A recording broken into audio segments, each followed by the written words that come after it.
pledge allegiance to the flag of the United States of America and to the republic for which it stands, one nation, under God, indivisible, with liberty and justice for all. And minutes from previous meeting. I didn't see anything on it. So those are from last week? Yeah, so you okay with the minutes for Tuesday, November 19th? I would entertain a motion to approve the minutes. I so move, Mr. Chairman. I second that motion. All in favor, signify by saying aye. Aye. Carried 3-0.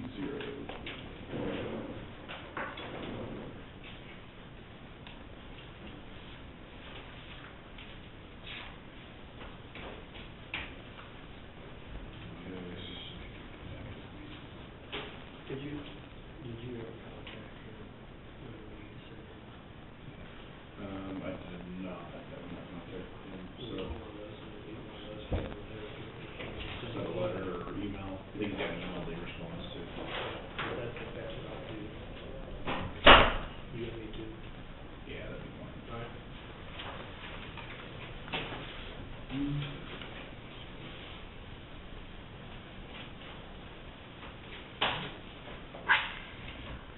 I think he's ready. We'll go ahead and start with it. Oh, okay. All right, I thought it wasn't for another 10 minutes, but I'm good. Okay. All right.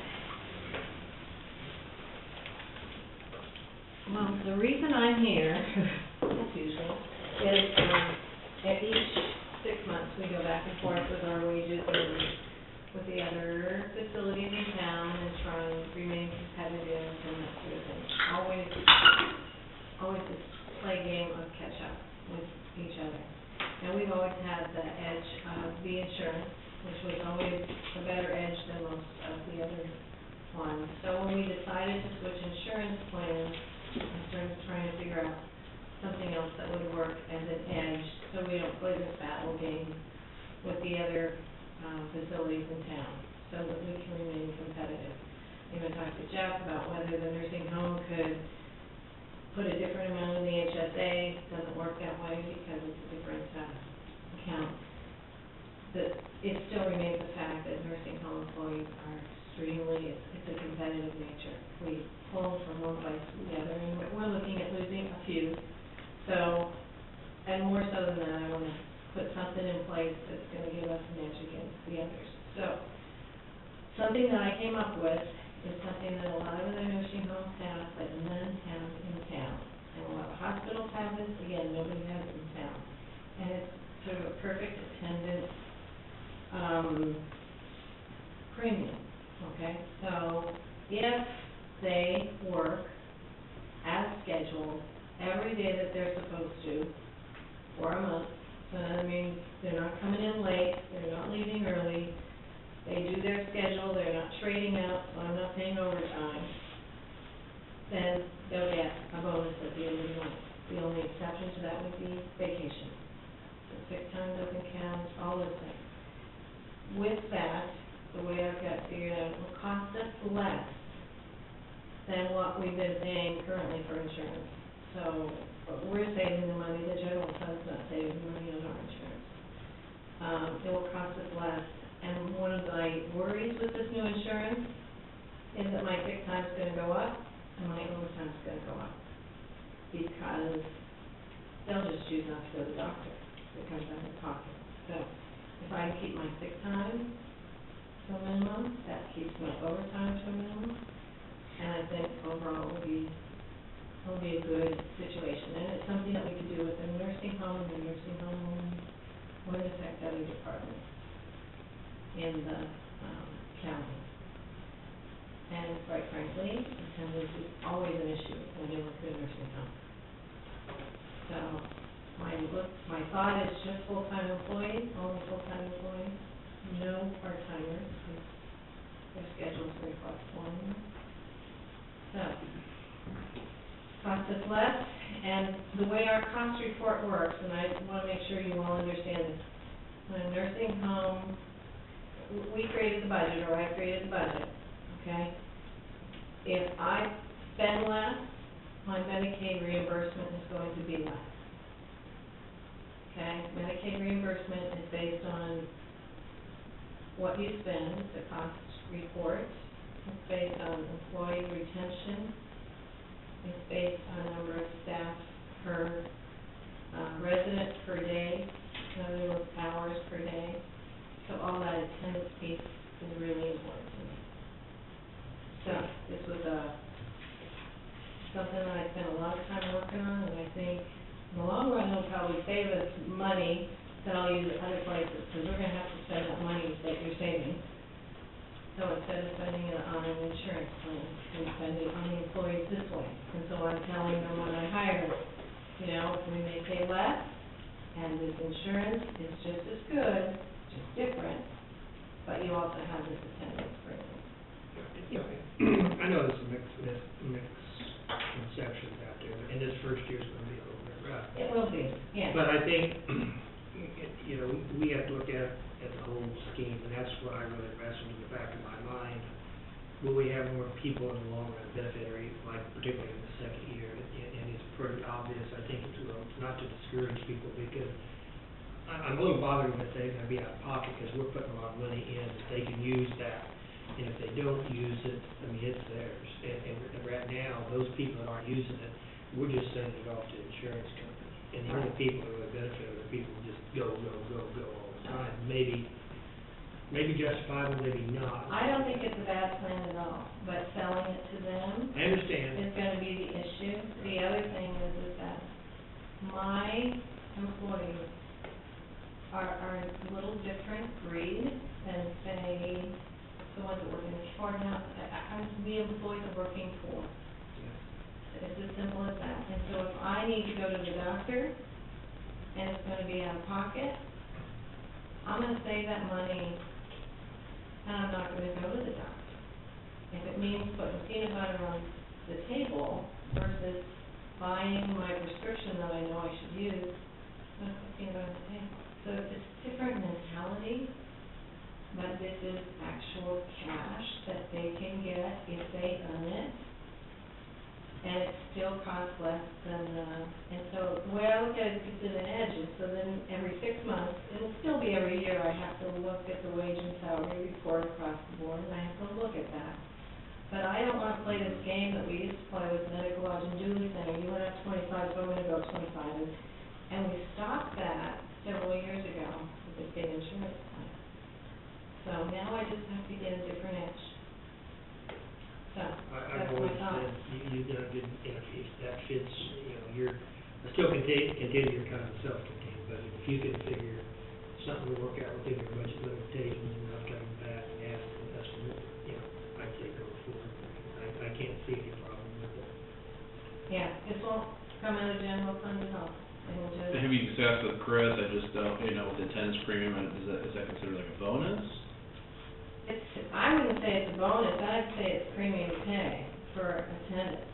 And it means that I gotta figure it every single month, every 2 payrolls is what I'm figuring. I said I would do it every 2 payrolls.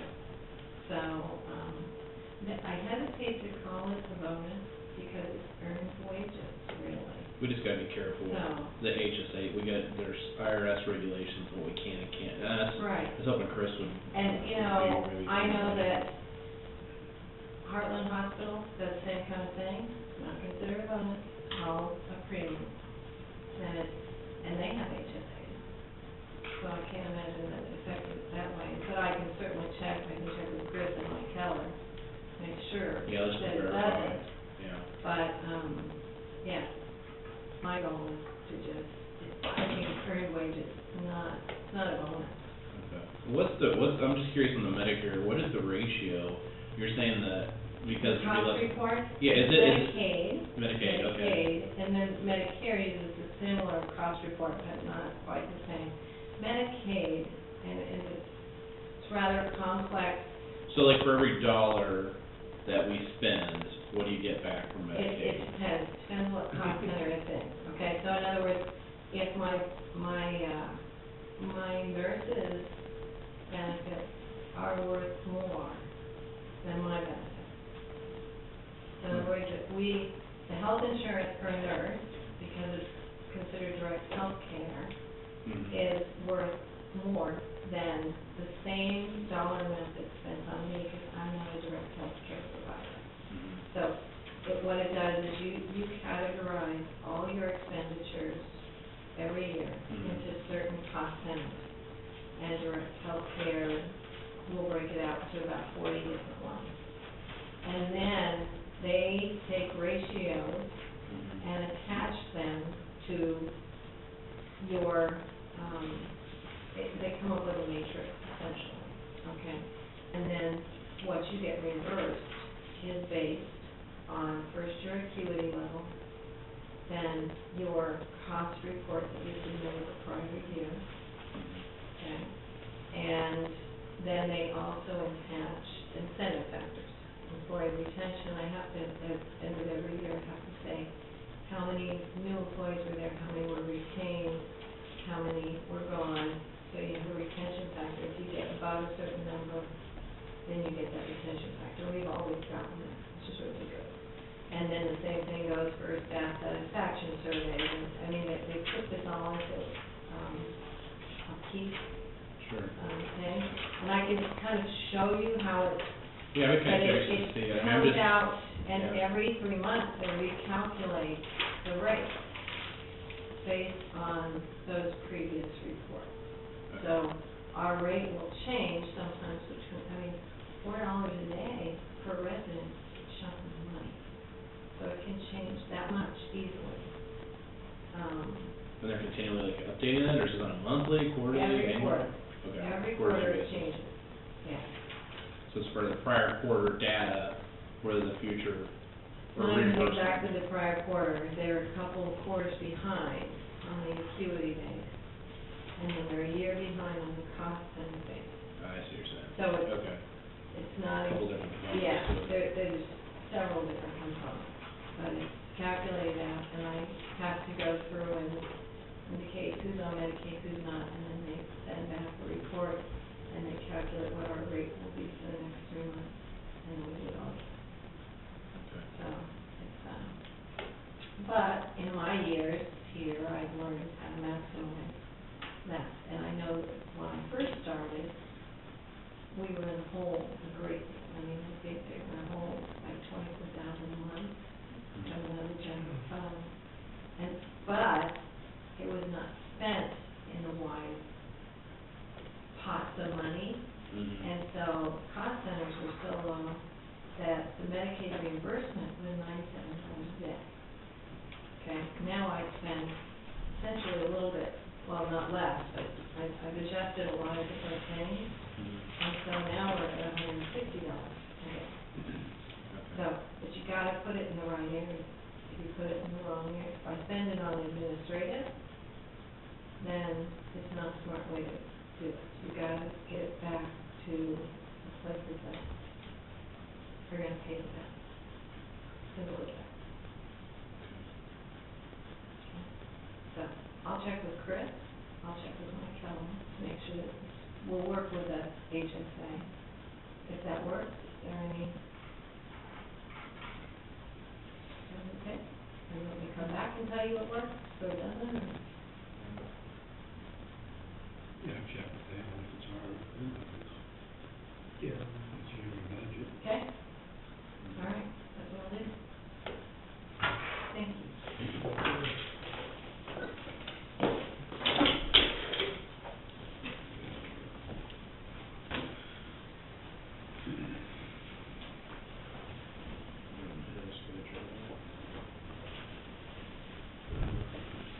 Joe, you had somebody coming up at 2 on heating and cooling, or I thought we weren't doing anything on heating and cooling, or was there This something? is a different group. This would be another option. There's two that's been looking at it. This is a different group that wanted to throw their hat to the ring, so they wanted to just kind of come up and introduce themselves to you. Okay. And they're aware that we don't have anything budgeted to really do anything? Yes. Okay. Yes, they're wanting to lay the groundwork for the following years, or years down the road. Okay. Do they do any performance contracting, or do they do anything like that through the state? I'm not sure what their proposals are gonna be. I mean, I showed them the building, consists of, what we're looking for, and they're just gonna come up today more or less to introduce themselves to you, kind of tell you what they can do and what they can't do. I'm So, open to that. for now. Yeah.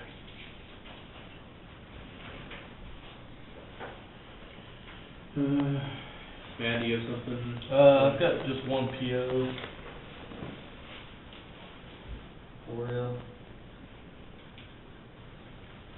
And we'll probably go into executive session. Sumner Tire, there's, 16 tires altogether on here, it's, 5138. There's some, truck tires, 8, dump truck tires.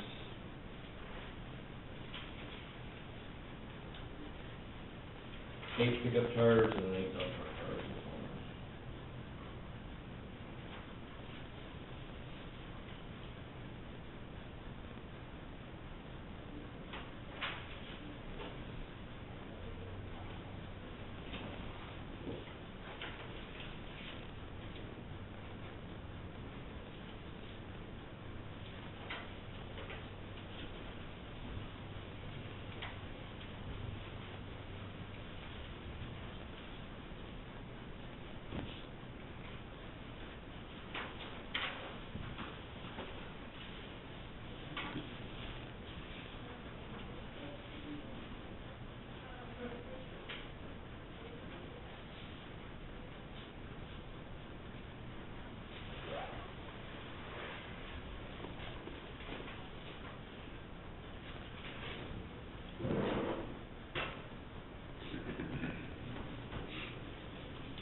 How long would you need, Danny?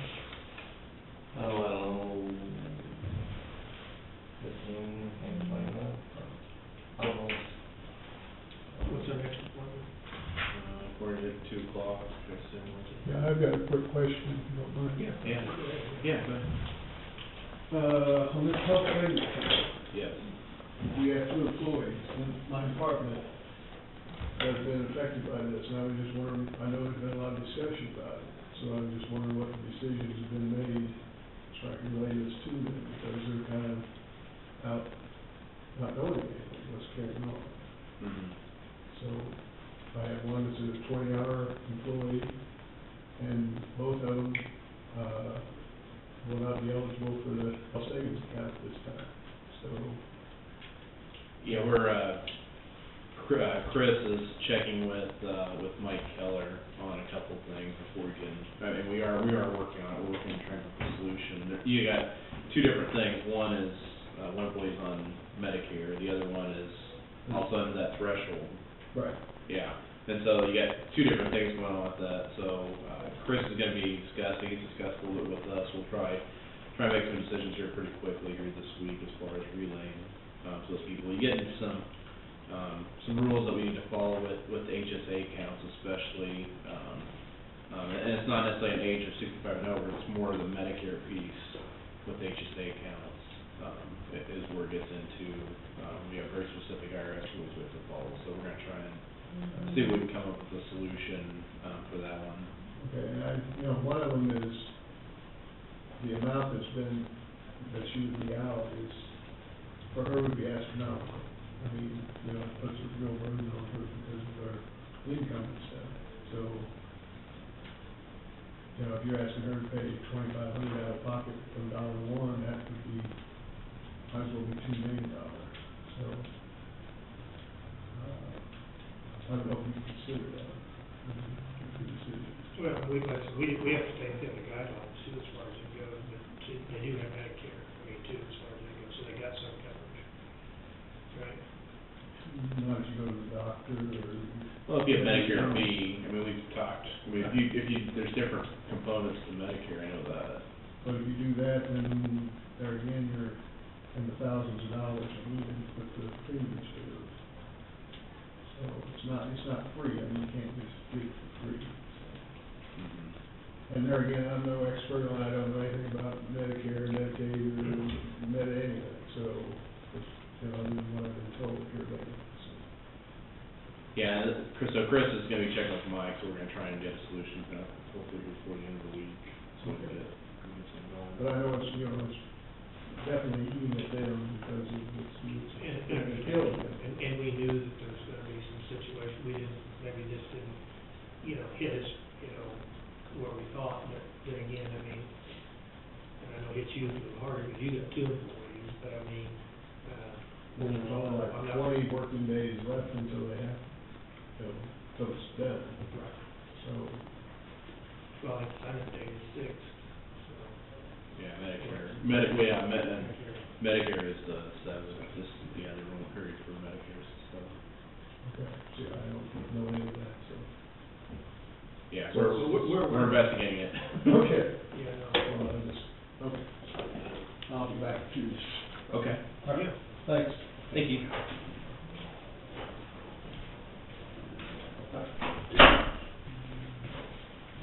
So do we say 15 minutes, is that what? Let's do 15. 15.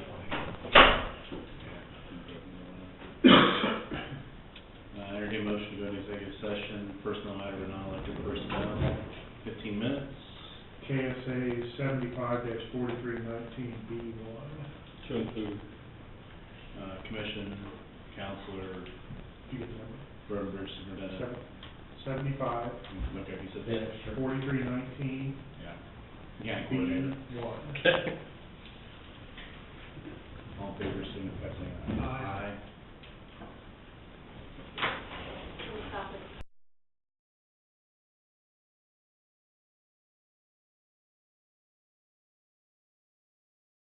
But the main thing, Right inside, the Yeah. sitting up high. yeah, you drop shells, it's kind of a big blade that spins around in there, Oh, okay. and you drop the glass in it, it just shatters the glass. We got the a glass revision of the It county goes extension to the council right. budget. yeah, well, yeah, I need to.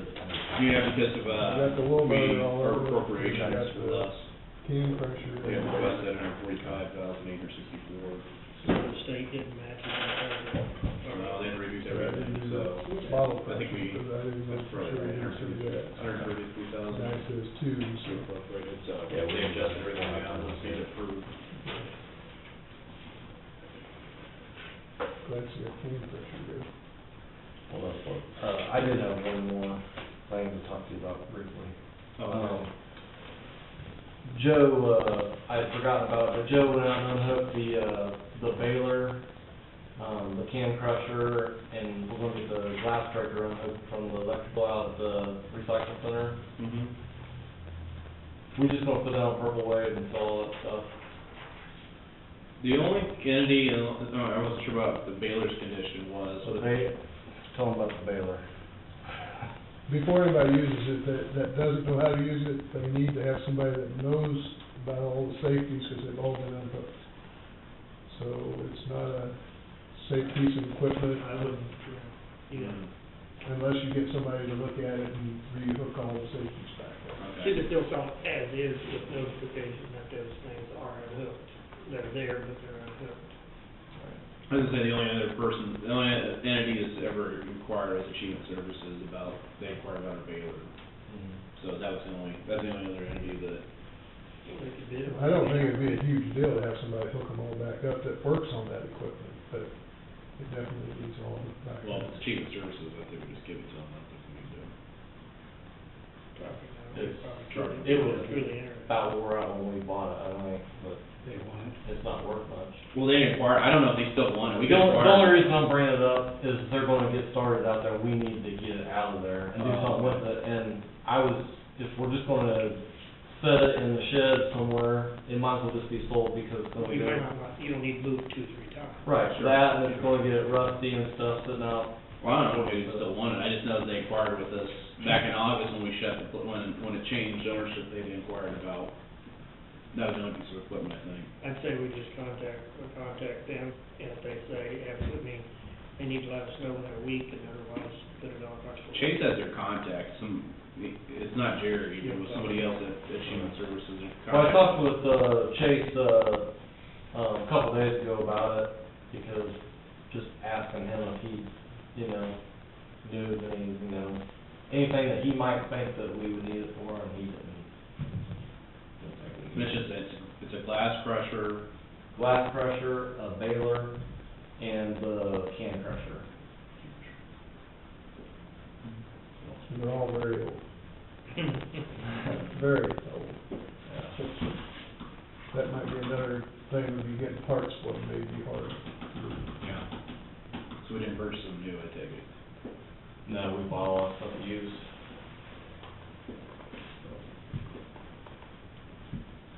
Yeah, I think all that stuff was not in good shape when we got it.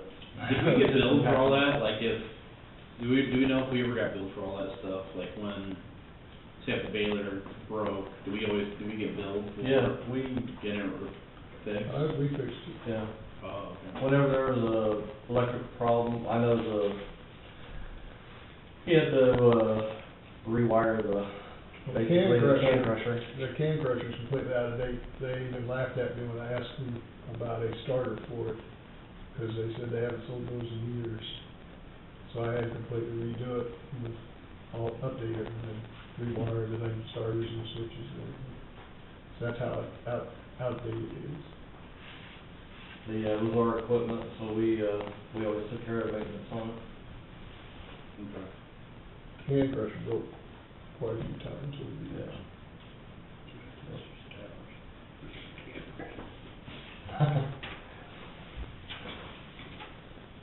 Yeah. You need a motion to approve this amended budget for the council. Yeah. Mr. Chairman, I move that we approve this amended budget presented here by the Atchison County Extension Council, authorizing the chairman to sign. All in favor, signify by saying I think aye. that's fine. Okay, they've asked me a couple of times. Yeah, they put some in there, they didn't know if it'd last very good, but, like I said, next spring, I'll get some asphalt. I can tell you one thing, Atchison County is not going to combine, so not going to combine, so one of their council members. Yeah, I think they spread some out They there. interested They stood 20. in doing a district. Pretty cold, isn't it? Yeah, we left the inside of it. Oh, and has 2 H's up there too. Thanks. Yep, I will, I'll get his contact from Chase with the, He may be back I'm not sure who they are. the, They were the only entity that inquired about it. I don't know what they've done since then. I haven't heard. out there. He may be down at CIC.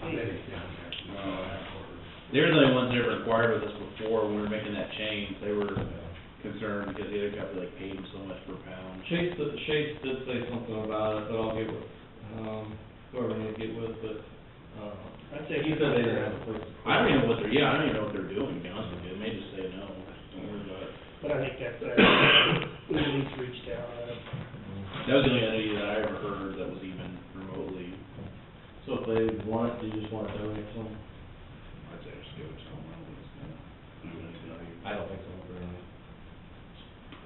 much anymore. Okay. I certainly want to make sure it's safe before you donate it to them. At least if they knew what the problems were. Right, yeah, we can, if they want it, we'll tell them what the problems are and if it gets to them, but if they want to spend the money to get it fixed. Yeah, I'll do. All right, thank you. Thank you.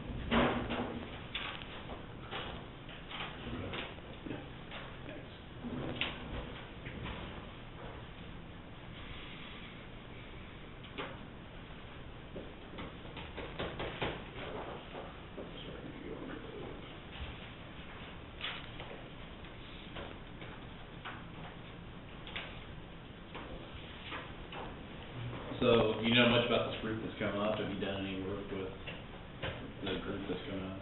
Well, Corey Dunn, he's a local heating contractor, and he's the one that I talked to about it, because he's told me all along he wants to have some involvement in it if he can. So he's got, engineers and stuff that are from whatever product he sells. It used to be Trane, but I'm not sure what these are, but that's where they're coming from, is on the heating and cooling part of it. Okay. So you have a local contractor, which I would think would be, To do the work. yeah. And of course, it would be just another view of how to do it, which I would think would be good also. Down at, KC, I think I left it up here, but there was, state of Kansas, there was a group from the state of Kansas that was talking about, yeah, here it is, man, that's Joe. Performance contracting on facility improvements.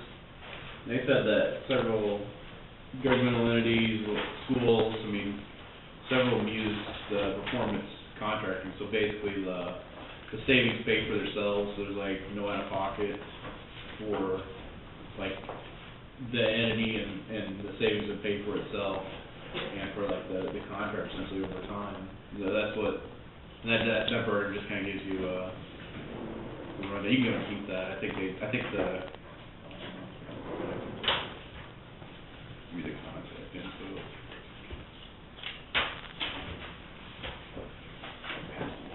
This is what, Joe does, that's 360. Joe Yeah, Hurd. they talked about him listed on there, but I don't remember when we were looking at it, he never talked about performance contracting, I don't believe, right? Well, when it comes to doing it on something as far as saving money, I mean, the costs are so great and the savings are so small. Mm-hmm. If somebody's trying to tell you that they're gonna save you a lot of money on this, you know, that they need to prove it, because, yeah, it'd be a lot of money and very little savings. I had that question for him, if you remember, because, Mm-hmm. and he said, you know, these aren't projects that are gonna pay for themselves, but these are projects you're gonna have to replace your windows over there. Is it gonna pay for itself? I don't know, but you gotta replace your windows. So I think that's probably why, at least that could be one reason why. Mm-hmm.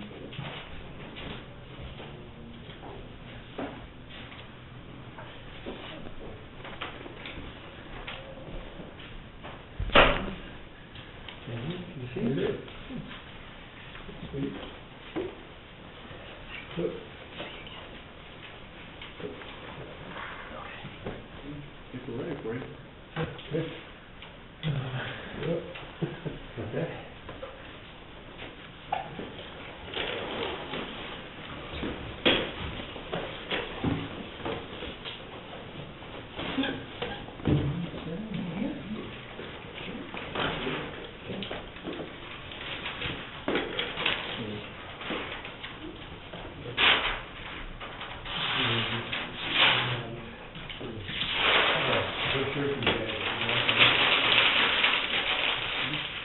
I'm Brian Rhodes. Jeff Shealy. Jeff, good to meet you. Mike Budenhausen, Mike? Brian Rhodes. Sorry, I didn't know you were coming. Well, thanks. Let's see.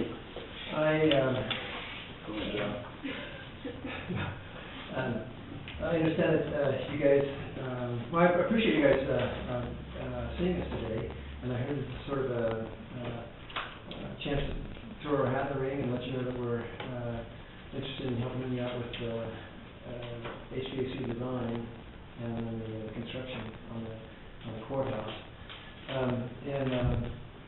So it's sort of a kind of meet and greet thing, I guess.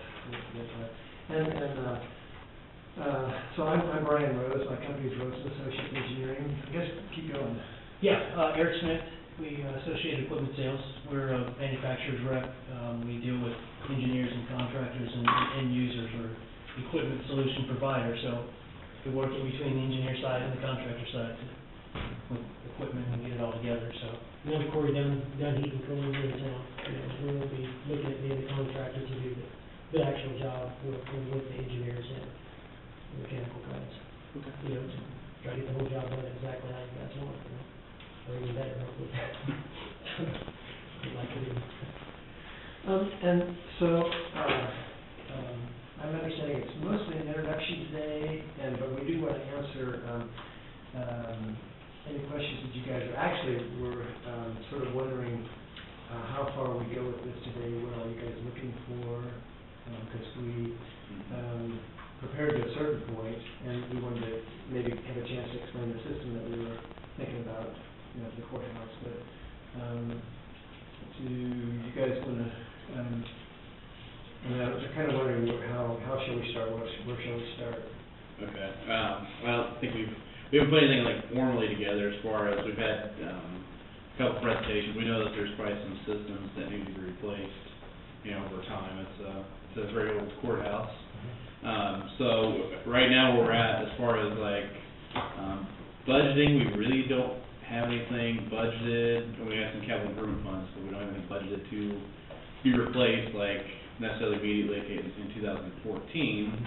That's not to say that we can't do something if something dire straits, you know, came about as far as replacement systems, but we're kind of trying to get to a point where we're either looking at some performance contracting, or we're going to be able to spread out over time to be able to build up for some of those replacement costs.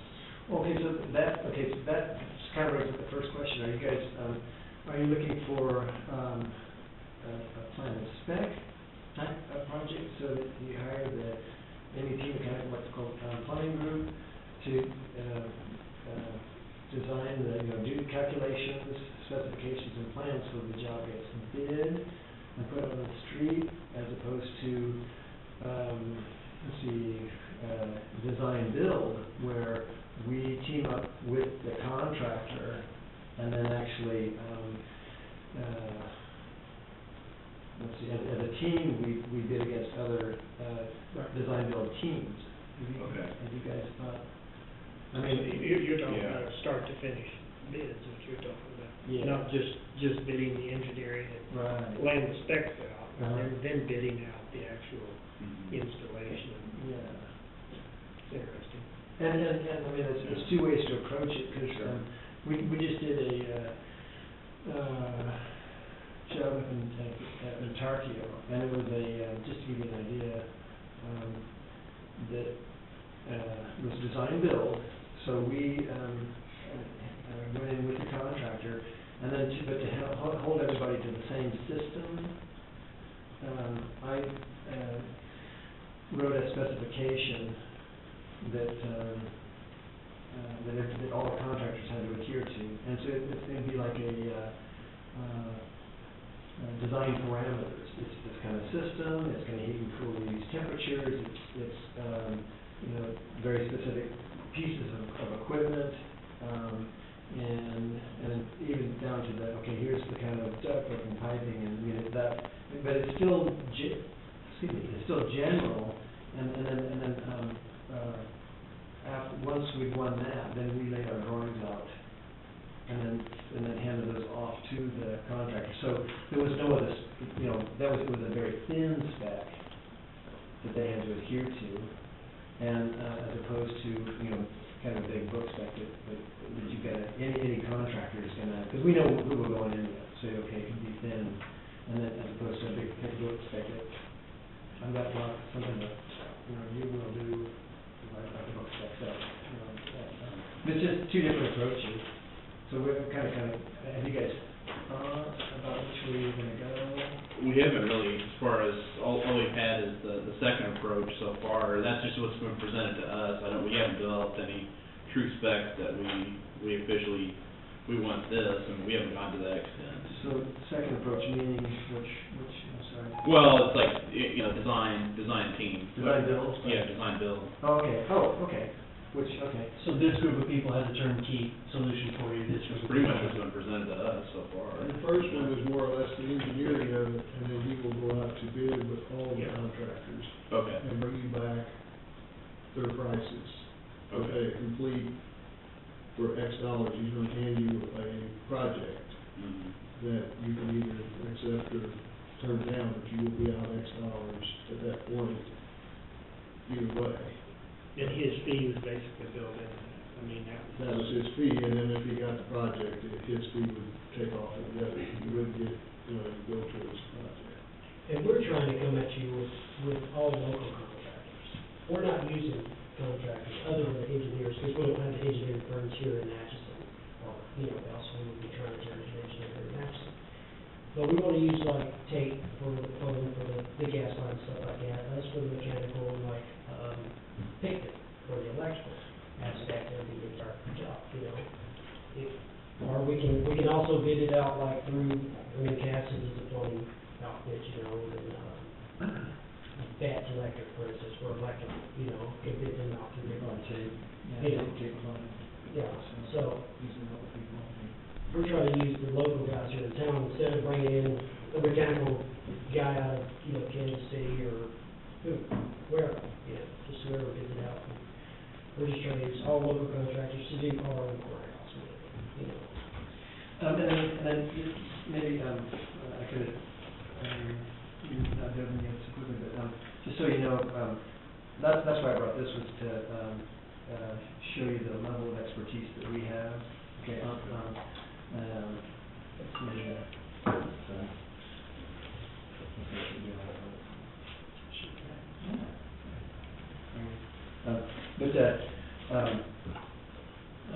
I'm a KU graduate, 1982, and then I worked for Black and Beach, 2 stints, total of 2 years in their power division. So I've done power plants actually around the States and actually around the world. Solar Brunei, that kind of thing, Saudi Arabia, Florida, Kentucky, Minnesota, anyway. So and just generally, Black and Beach is, if it needs to be done, you will figure it out. So I mean, it's kind of like no project that can't be done. But and then our firm's got let's see, Bill Higgins is our electrical engineer, and then we've got 2 designers that we work with, and everybody's like 30 years, 25, 30 years. So we're essentially, this is neat, but it's like, gee, we're kind of at the top of our careers as far as knowing what we're doing. We've done a lot of these systems, really comfortable with them.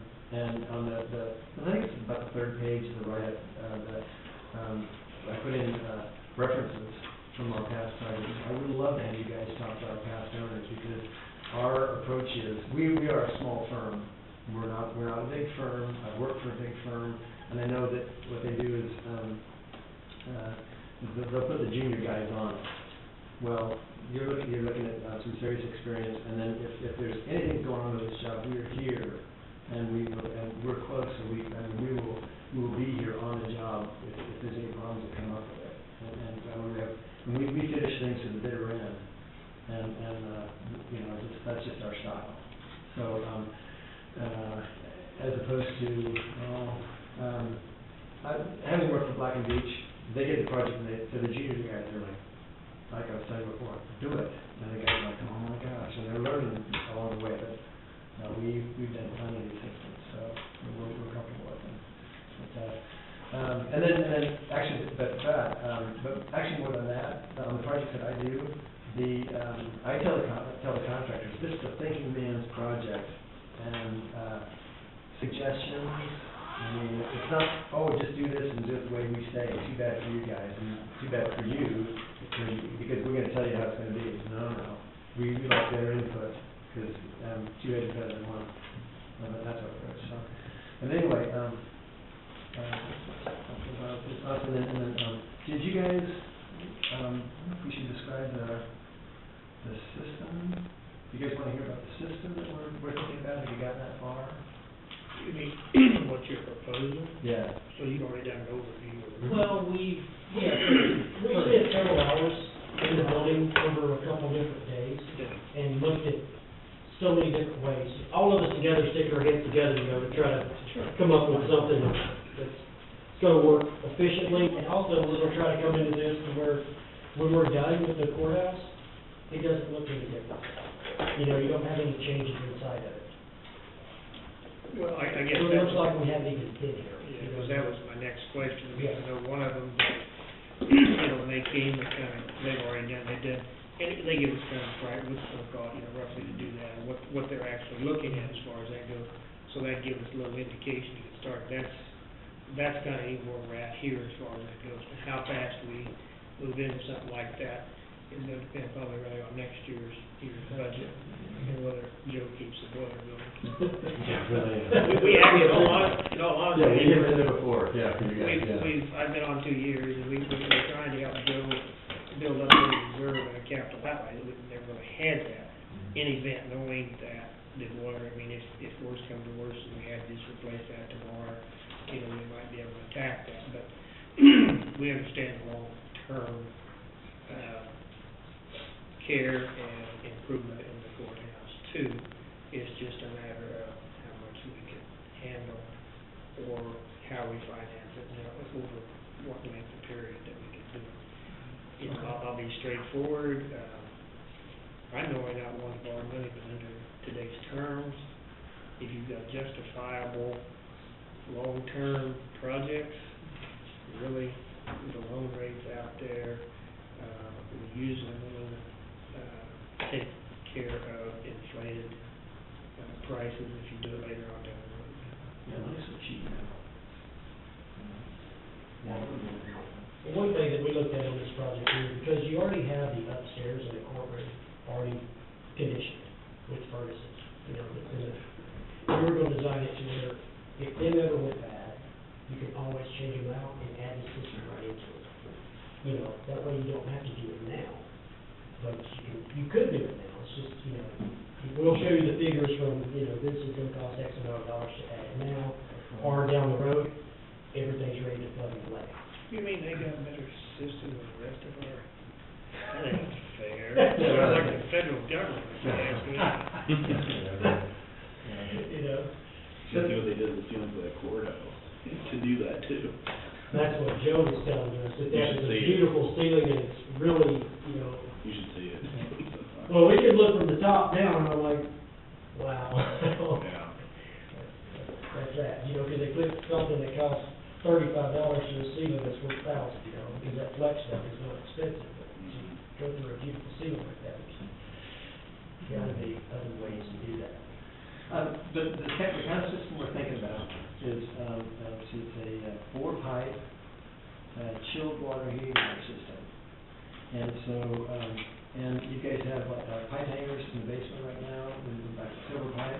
Oh, we want to see all that same look, and keep that, like we use in the hangers.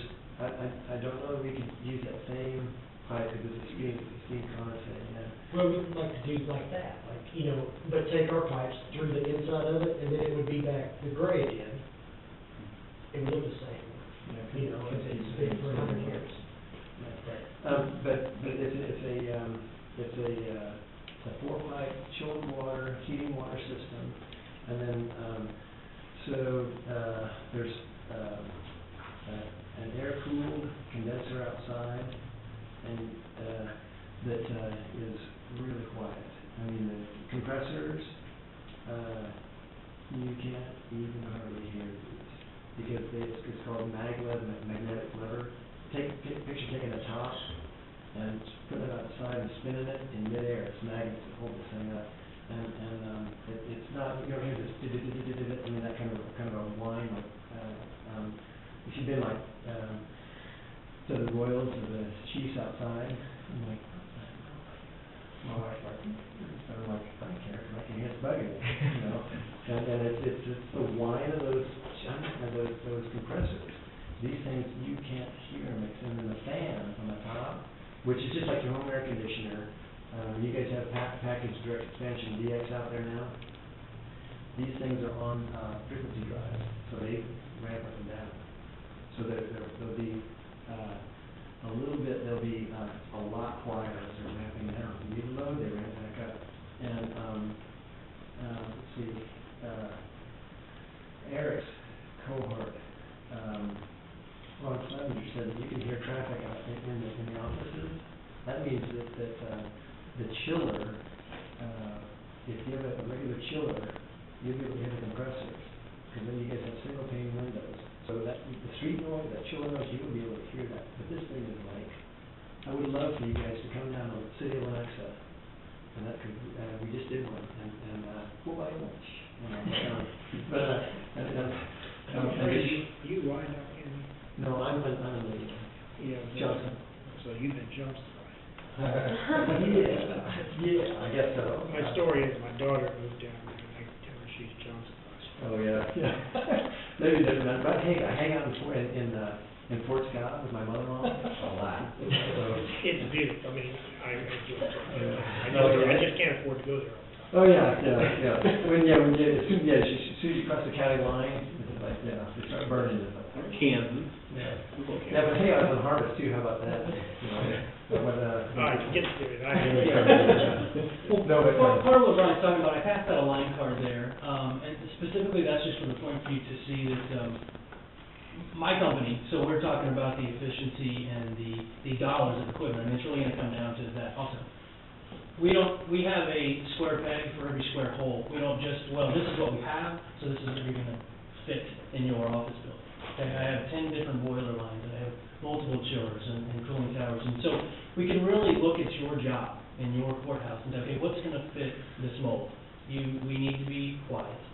We need to respect the historical value of the building. So we have different ways to do that, and like I said, we've been talking about this for weeks since we've been out here. So we've mulled over different ideas on how to do this. It is going to, I think, if we're able to, it will take information from people to really find out what it is you guys are looking for, because we can put out 3 or 4 different ways to do the job, and specifically, I think that's where Brian's going in the first part of this, or are you going to look at this team, and this team, and this team, and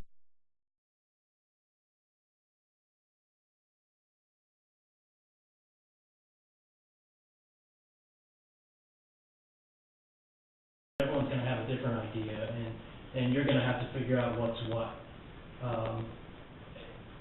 Maybe, and the answer probably comes later on, after a meeting like this, so you guys have an idea of even who's looking at doing a project for you guys.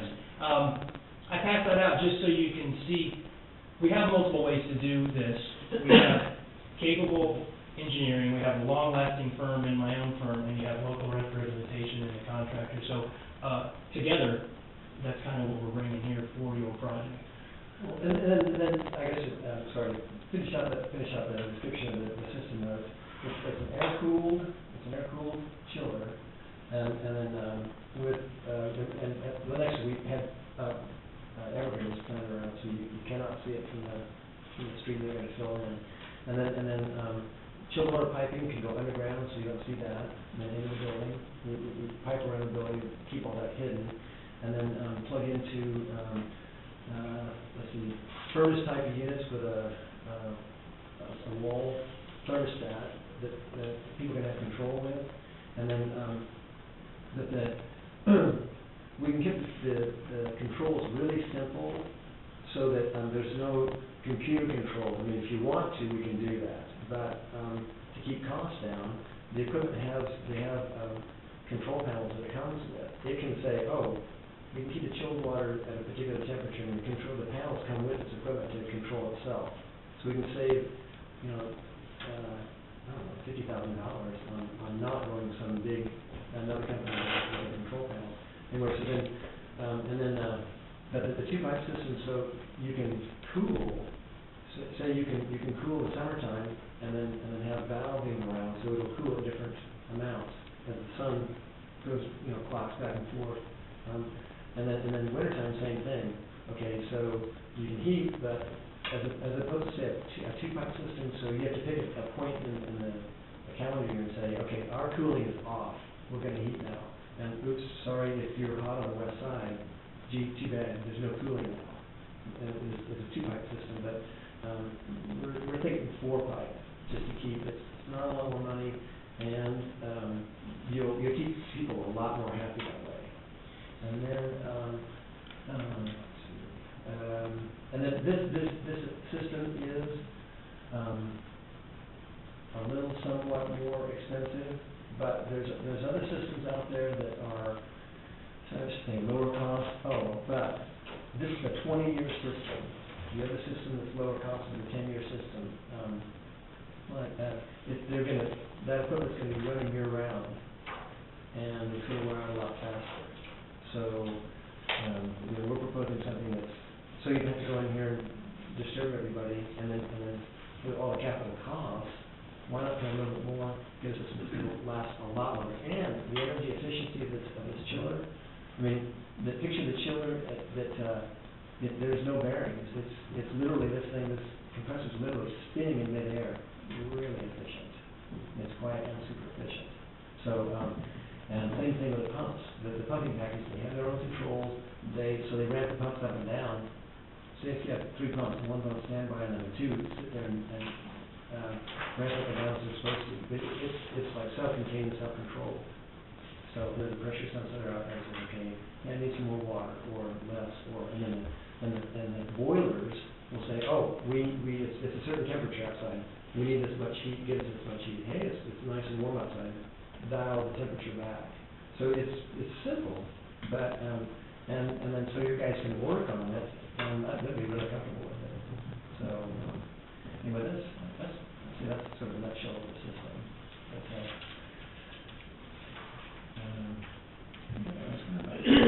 So you read through here, some of these projects that you've done, how many of them parallel or duplicate the building that you're doing over here? Oh gosh, we've done,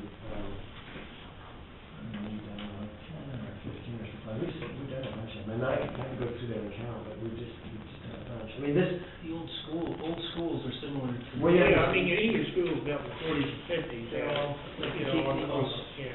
because I know we have one out in the county school district and stuff that, that built in actually built in the teens and stuff. Yeah, that's what actually, the Kansas City, Missouri School District, if you look at some of the pictures, that's why I threw them in there. These buildings were built in 1925. The drawings being done in ink are just gorgeous. They are, no smudge as anything. But they're old steam boiler systems. And so, we put boilers and controls in there and fixed up equipment, or other systems, we put new boilers in and put all brand new heating and chilled water piping in. It just depends on how far you guys want to go. Each job was a little different. Yeah, a little different. It just depends on we've done pieces and parts of the job, just the boiler change out, or the entire building. But I would add this about us is that we relish. It sounds odd, but we relish the challenge of a lot of equipment in a small space. Call Larry Engelbrich. We had 9.5 feet and had all this piping stuff in these spaces, and we tried 5 different ways to lay the equipment out, and they're happy with it. And as far as being able to have space to work on the equipment. So, and let's see, like the Kansas City, Missouri school districts or older buildings. Let's see, let's see those guys. I think who else? Jesse Milton St. Joe. And we specifically do, we're manufacturers rep for all that equipment there, so, our territory is anything west of Columbia and all of Kansas. So with the 8 different sales guys in our office, we're all over. So all of the old buildings from, even old libraries to everything out west, everything is moving towards high efficiency. So retrofits of this nature are commonplace now. Well, actually, that's speaking of which, that's what we are as a retrofit. We're a retrofit group. We actually prefer retrofit projects instead of like brand new. I don't know, like I said, it's just a challenge. So the beauty of the building, and it might even sound kind of funny with it. We just love the old buildings and just working with them, the challenges of. And I really enjoy calling through tunnels, but that's okay too. Anyway. Yeah, you're saying you like a small office, and I'm looking at this man over here, and he's going. Yeah. But we have room here. Yeah, we do have room here, we don't have issues with using equipment unless it's something. Yeah, your boiler room is plenty big. You've got a nice boiler room. I mean, just, and we on some of the big schools, the big high schools, locomotives have, they'll have like 3 huge boilers, literally they're the size of locomotives. And a couple of them have been pulled out, but the asbestos is sort of integrated in the boiler itself. That slowed the project down. So what we did was, on the next ones, we didn't shoot like that, and then the next ones we actually had the abatement. We did the abatement separate, pulled the boilers out with the abatement, and pulled all the asbestos piping and everything out as sort of precursor. And then and then the contractor cleaned the whole boiler room, and then you painted it, and all the walls and the ceiling, left the floor, and then cleaned that all up. New boilers back in, and the new boilers are so efficient. They're like, I mean, it's a lot smaller, but anyway, but your boiler room is plenty big, so. Well, how many pipes do we have? We have a single pipe, Single pipes. but it's a steam system. Yeah. When we were talking about water, Sure. Heating, heating and chilled water systems. and what Is that they're talking how about, many the difference radiators? between the 2-pipe and the 4-pipe is, Yeah. one of them, you have to cut off at a certain time. There is no heating and cooling, it's either heating or cooling. Yeah, I've Or a heard complaints 4-pipe. about that. Right, yeah, Right. yeah. I mean, you'd pick October 15th, boom, you're in heating mode and all, but your staff thermostat is still flipping back and forth, it's like a house. But he's talking about a 4-pipe system, right, now that heats and cools at the same time. So right here, you could have heat, next door you could have cool in the next office, so, which is what this building has, it's not a 4-pipe system, but it heats out of the way. And then the furnaces, put those on frequency drives, they're really inexpensive now, so you, normally the ones up on the top floor, you guys have a constant volume that just, it gets one thermostat and heats all the rooms. Okay, so we skip trying to do regular volume boxes and put in, and then that takes all the computer controls. Keep that same kind of unit, and if you put in like a unit that's got a frequency drive, so that thing goes up and down, and then varies the water, and hot water, the chilled water, and then varies the airflow. So you're saving, and then you cut your temperatures, your water's down as much as you can to save energy, and then you don't run the fan all the time, so that's saving the energy too. I got one in my house, it's like, I mean, I'm doing great, I'm like, okay, kind of a cool thermostat and everything, so really easy to use. That we can go to a little bit more simple thermostat, we can decide that, whatever you guys want. We're talking about just for comfort settings, because you got so many people in various areas of the building, and you do have that problem with some sections of the building being really warm than other sections, and they can just go in there and do it to, or you can actually set the thermostat to, hot, heat or cool, automatic, Yeah. and then keep it at 72 degrees. That's neat. So if it needs heat, there's heat. If it needs cool, Yeah, It's basically a zoning. Well, yes, it is a full zoning system, the entire building will be zoned individually, but it's not as complicated as a zoning system, it's a lot. So I feel like, how does it do with the water? I mean, I'm just curious how. So you're making, chilled and hot Yeah. all the time, and it'll say, just open a okay. valve. Yeah. It just figures out where to distribute it. Yes. Okay. Yeah. Based on. If this blower in section A is not running, it's not gonna put out any cold air or hot, you know, regardless of if the hot water is flowing through or whatever. And also the heat and the cool is going to vary depending on the outside temperature. Yes. It is, and then you're also inherently getting into efficient equipment. So as you move from old boilers to new boilers and old chillers to new chillers, we're more efficient if we're running at low load all the time than if you're on, off. So you have unnecessary wear on equipment if you're having to, if your load is only 20%, but that piece of equipment can run only at best 50, then you're turning on 50% to make a 20% load. It instantly makes it shuts back off. So you're instantly, there's wear and tear on your equipment, and to make these low loads, it's just on, off. So we get to run at very efficient levels at every chance we can.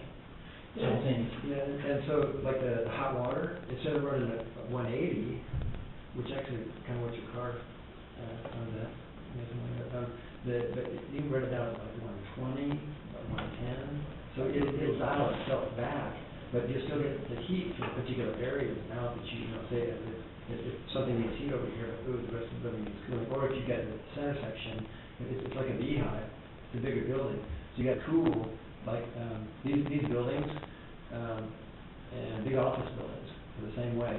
You won't even have any cooling, heating in the center, because that center section has no outside walls, no windows, and it's cooling only. But, see, the other thing I was gonna tell you about is the old boiler is, gosh, you're going from like a 80% efficient boiler up to 94, 96, really efficient, and then same thing with the chillers, they're just way more efficient, because, the energy efficiency is, I just talked to, City of Lenexa.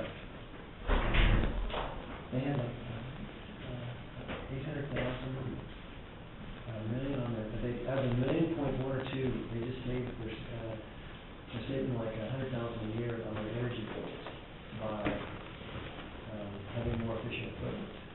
So,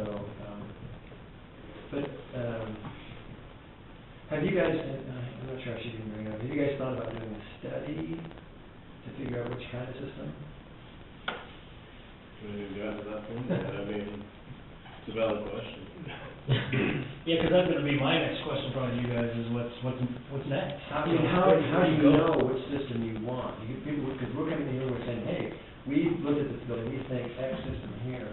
Okay, so our competition could say, oh, no, you need this, but see, how do you as individuals know which system, who to listen to, who to We trust? doesn't have an engineering degree, so now we Yeah, that's exactly my point. Why would you even want it? I'm just kidding. If we decided we want to go with the efficient one, energy efficient, would you guarantee us like our savings? Well, now you're into an energy savings company. We could talk about that, Sure. We just have to do a study on what the building's doing now. Yeah. You know what I mean? So what we do is we take the bills, the energy bills that you have now, and say, okay, we see this using your gas bills. We get your gas bills, we get your electric bills, and say, oh, so much is for lights, your computers, and stuff like this. We could think about that. I'm definitely not gonna say no. Certainly no problem. Yeah. But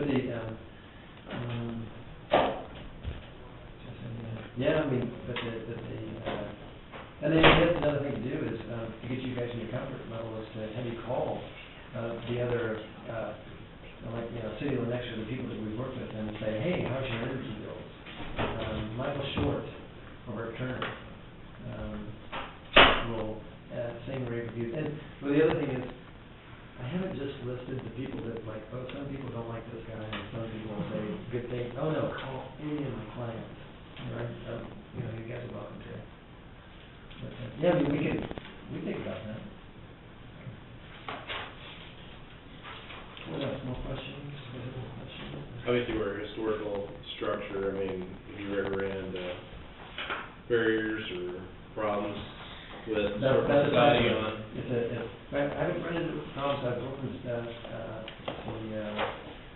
Tom Kirshner in St. Joe, and on the theater there, and in talking to him, it's as you cut into a wall. Okay, what happens if you hit something? So that gets there's two ways to handle that. Does that become a change order because who knows what's in that wall? And oops, there's a pipe in that wall, and how is it the contractor's fault that now he's got to pipe around it or do something special that costs him a lot of extra money? Or another way to handle it is there's money built into the project. Either he would bid higher and just have to accept the liability that if he hits something, it's on him to historically make that work. And so his price goes up. Or you guys have a contingency that says if we, I think the better way to do it would be to, if you hit something in the wall, you have a contingency. The money needs to be used, then you use it. If not, why spend it? But, Well, the jobs are done in the past, I mean, yeah, it's, I can't think of anything in any of the no, it's not my projects that problem. we've had. It's not my problem, so. You just have to be, I mean, you have to pay attention to what Well, you're doing. we think with what we're bringing to the table in this, we should not have any problems with this. Well, the other thing about the approach is, we thought about going through, I was talking to the guy, we could put, fewer air handling systems and then run ductwork, because why have so much rotating equipment? And it's easier to run that, because we've combined systems before, with Michael Short, he goes, take these air handlers out and make them into one and make them variable frequency drive. But in this case, you guys have, limited access, we can only get small pieces of equipment in there. And so it's like, okay, skip trying to cut really big holes in these, such thick walls, 3-foot wide walls. What we can do, we can core drill and get the pipes through, so that the chance of hitting something is a lot less. So and then there's so much room, in some cases, like, you have a lot of room, in other ones, it's not very much room for the air handlers, but we still think we can deal with that. Yeah, that's the only thing that we foresee that might have to be changed a little bit throughout the building, if any, is how tall our air handlers are. Because we would like to put a safety underneath them, just in case water ever spills out, because you're gonna have condensation. You have cold, in the air conditioning, you gotta have condensation. What we gotta get out of is the humidity.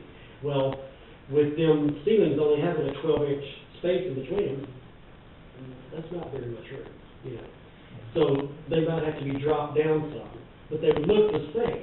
The ceilings would essentially be dropped just a little. That's the only change that we would even see need to be done in the building. The system that I was, you'd hope for is big air handlers, and like I said, just ductwork, and then the condensate stays in like a mechanical room, you put that down the drain.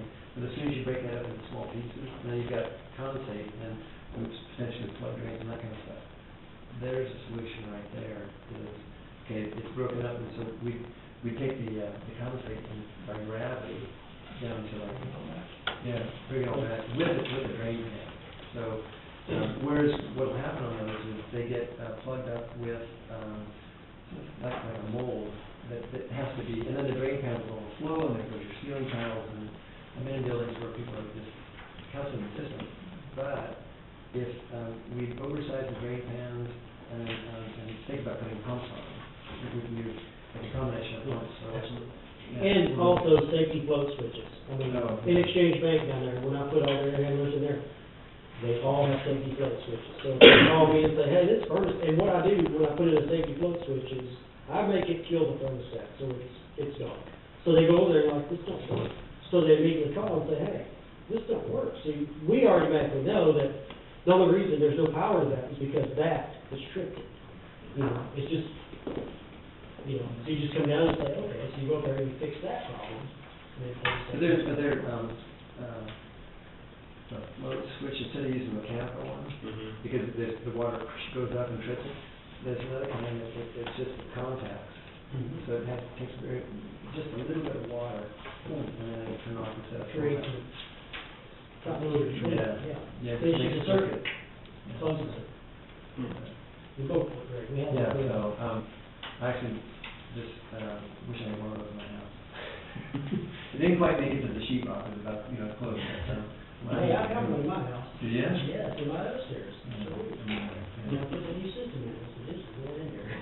I've seen too many houses that didn't have them, and they had to put new ceilings in them. You basically talked about the heating and cooling. Do you have like windows, access to window contractors? Oh, yeah, we can do that. I mean, are you guys thinking about changing your windows out, putting in like double pane with some, oh, yeah, we could, contractors, and then architects to get some. I also brought in a contractor for that. He looked at them, but he's been tied up with a casino job that we're going to after we leave here, up in White Cloud. And he's still tied up on that, but he wants to look at them, see what your guys' thought is on trying to keep them looking the same, being new windows. That's what we're trying to do, is to look at, the window would be new, but it looked the same, Well, then you shading for Yeah. option in there, so that, cut down your solar load, you can double pane, and, Do you have to consider the windows, so you can design the system first? oh, yeah, You'd have to have that. yeah, definitely, yeah. And if you walk in the mechanical room, there's air blowing in. Under the windows, you can see little spirals move, you know. It's, Ventilation. yeah, it is, it's feeding the boiler some air, so. Breathing. It's combustion air, is what it is, yeah, it's combustion air. Fresh air. Yeah, but we also talked about the makeup of the building. So what we do is we actually, bring makeup air into the building, and, we've done it with, there's different ways that we make air units, not as like a rooftop. Anyway, you pump the building up like a balloon, and then, so then the air actually goes out, whatever is, any hole, that air is going in the building. And it's a good thing to do, but, you actually have to do that according to codes because of oxygen for occupants. It's, restrooms, people breathing, and then building pressurization. And then so, the building is, pretty loose right now. That will tighten your building up though. So it would take, you're right, it would take less outside air. You get, an outside air is huge energy, big energy saver, if you did that. And then also by doing that, the windows, by having those double pane and the solar on night, I mean, that's your biggest load. Windows are your biggest load, windows in your roof. So, that would be a really good thing to do. I mean, that's. Have you dealt with the historical society and windows before? Let's see, not historically with windows, but I've been on a lot of jobs where the windows are replaced. That is part of. As I visit people, that seems to be probably working on internal stuff like you guys are talking, probably not quite as critical as the windows because of the outward appearance of the building. Yeah. My question to you is, because a fellow commissioner friend of mine, they put new windows in their courthouse, and the kind of windows they wanted to put in was, they basically ended up paying for themselves for close to 5-6 years. Yeah, good to have. What Historical Society wanted to do was way off the wall, and they just bypass, because they say that the worst, the Historical Society can only sue you for $10,000. So, okay, so your savings in paying the fine versus going with the windows you wanted was. For true savings, not looks. Yeah. Yeah, definitely. Yeah, because it makes no sense to put in something that's not gonna be beneficial. Now, that's just what it took me, but I would expect, I would like to have something like that investigated first to make sure. I'm not trying to necessarily be wrong with it, but I would like to call practicality. If we're dealing with taxpayers' money, I would like to make sure that we're addressing the true good structural needs and energy saving needs versus I don't really care what my car looks like as long as it gets me to and from where I'm going. Well, local planning commissions can supersede historical societies. That's good enough. But the other thing is, if you guys are looking there's window tinting that can be done. We actually have a job now, which we're, downtown in Missouri. They didn't want to change the look of the building, but you can get tint filmed to the inside, put that on, and get the solar cut down, and then without having that, they've got a lot of different kinds of window tints, so that exterior, you can't even tell it's on there. I don't think it's the tint part so much as it's the frame. Yeah, they're running Yeah. they're running into Wood. a wall. Yeah. The wood's rotten, Right. they're shot. Yeah. I mean, I'm saying there's different degrees, Yeah. different degrees that we could take, the window treatment. The historical side was really particular on what color, Yeah. not necessarily the functionality of it, but they was more concerned about the color. Yeah, it was just that, we're at home. That's what I was saying. Yeah.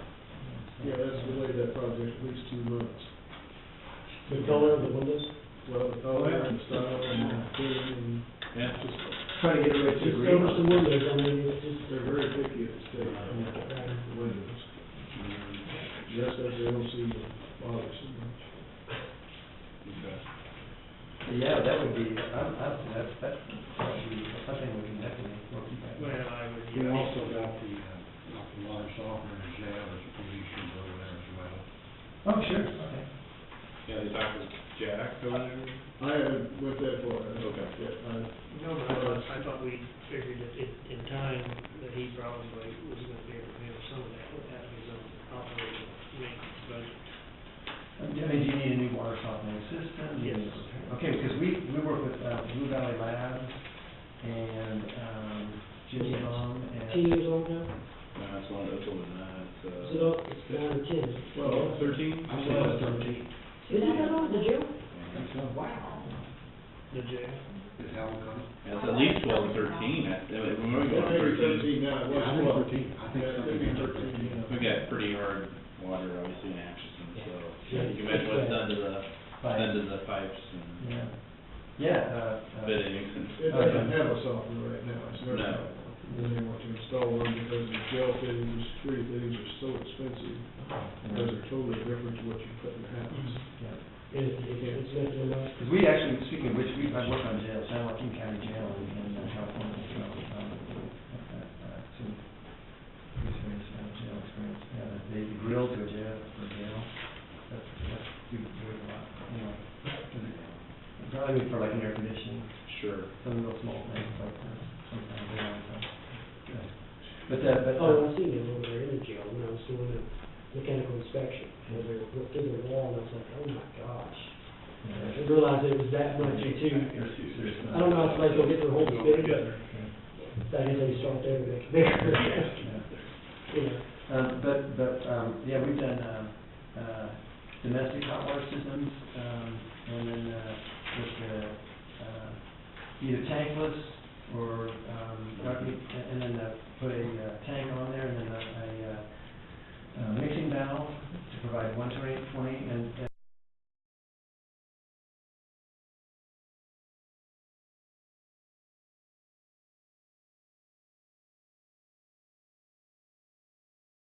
so you put a thermostat and then a anti-scald, so it'll shut the thing off, oops, if the water's too hot, it's not mixing right.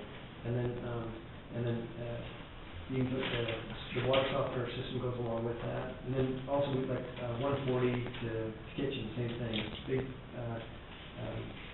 like a 250 gallon hot water tank and then hot water heater. But that didn't take a three-way out to go over the kitchen, because they need it 140. Well, couldn't you, since they're gonna have boilers down here, I mean, the jail's essentially going to it, Which? you could do indirect Yeah, we just. water heater over here, you would never buy a water heater for your jail again, ever, and you would not ever run out of hot water in your jail again. Yeah, speaking of which. Indirect water heaters are ran off of a boiler, and the recovery rate on them is so fast. I put these in residential houses, you know, it's the best way to use your hot water. Well, we didn't even. Just use the heat exchanger. Yes, exactly, sure, and you won't ever mix the waters. Yeah, we did a job like that. It's a heat exchanger that runs off the boiler, and so you don't have another piece of equipment. You have a heat exchanger, and then that water gets heated, and then into the storage tank, and then to the mixing valve. So, and it's just. All new high efficiency boilers have a domestic hot water priority that you can tie into to do that specifically. And all it is two pipes right over there, and that's it. And supply and return into your mechanical rooms in your jail. That's essentially, because you got what, probably 150, 200 gallon water heater over there, or maybe 200 gallons or 300 gallons, you use, what they are, Joe? 2 100 gallons. 2 100s? Yeah, and you can put in an indirect water heater, because them are, one of them a piece, what do they cost about? Yeah, $5,000 a piece. So you got $10,000 worth of water heaters that with Atchison's water lasts, what, 7, 8 years? Well, so far. Are they still in there? Yeah. Okay, well, I probably already jinxed you, I'm sorry. I'm sorry.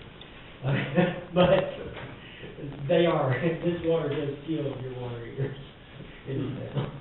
But that's just an option that y'all could. We can calculate like the payback or savings on. Yeah. Yeah. We can definitely do that for now. Yeah, because you don't need hot water over here in the courthouse.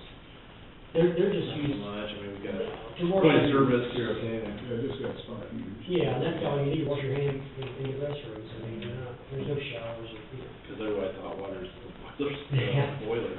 Yeah, there's about 5 small heaters right at. Like point of service, are they like, right? Yeah, Yeah.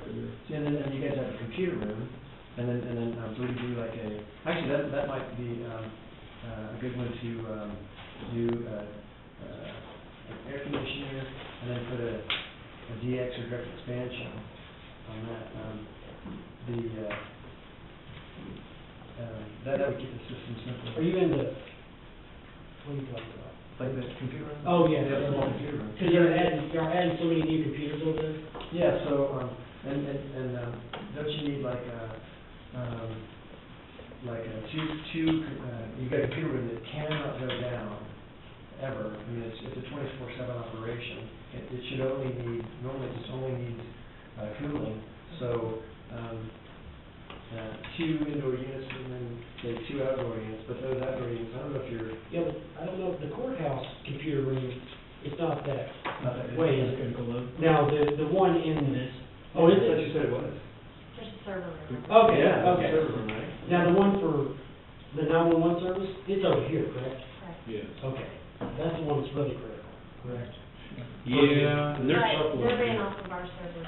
Oh, they are ran off this way? Yeah, and they're making some changes. We just had some of the KC on, where they're gonna be moving like counties. I think basically, from every county having that same system, having like 40 or 45 counties with central system. So that's coming up pretty quick, I believe. We just wanna make sure that we look into, if there's any way we can help you guys out with any future stuff, why not put it in while you're doing it, so it's already there? The connections? Yeah, at least the connections are there, and Yeah. like, you don't have to put in the indirect water heater yet, because Joe said he says it'll last another 12 years, right? Yeah. That's what But- I'm already.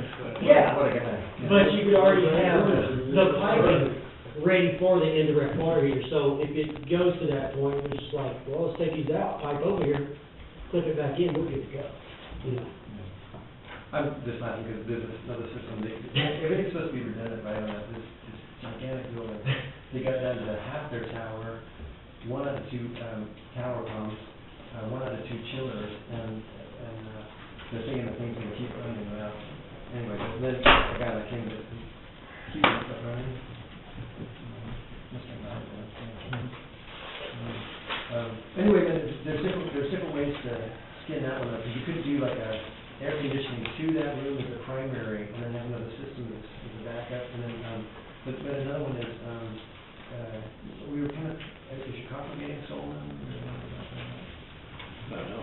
Well, see, though, I had a call that just the other day from an officer in town that said, hey, we had air conditioners stolen off the side of the house. I've only seen it about probably eight times here in Ashton. Now, I've had a lot stolen from my shop, more than 10 times. They took supply that I just changed their air conditioner out in, they stole it back with my dog. They took it back to their house, and we cut it out. Anyway, caught them for that.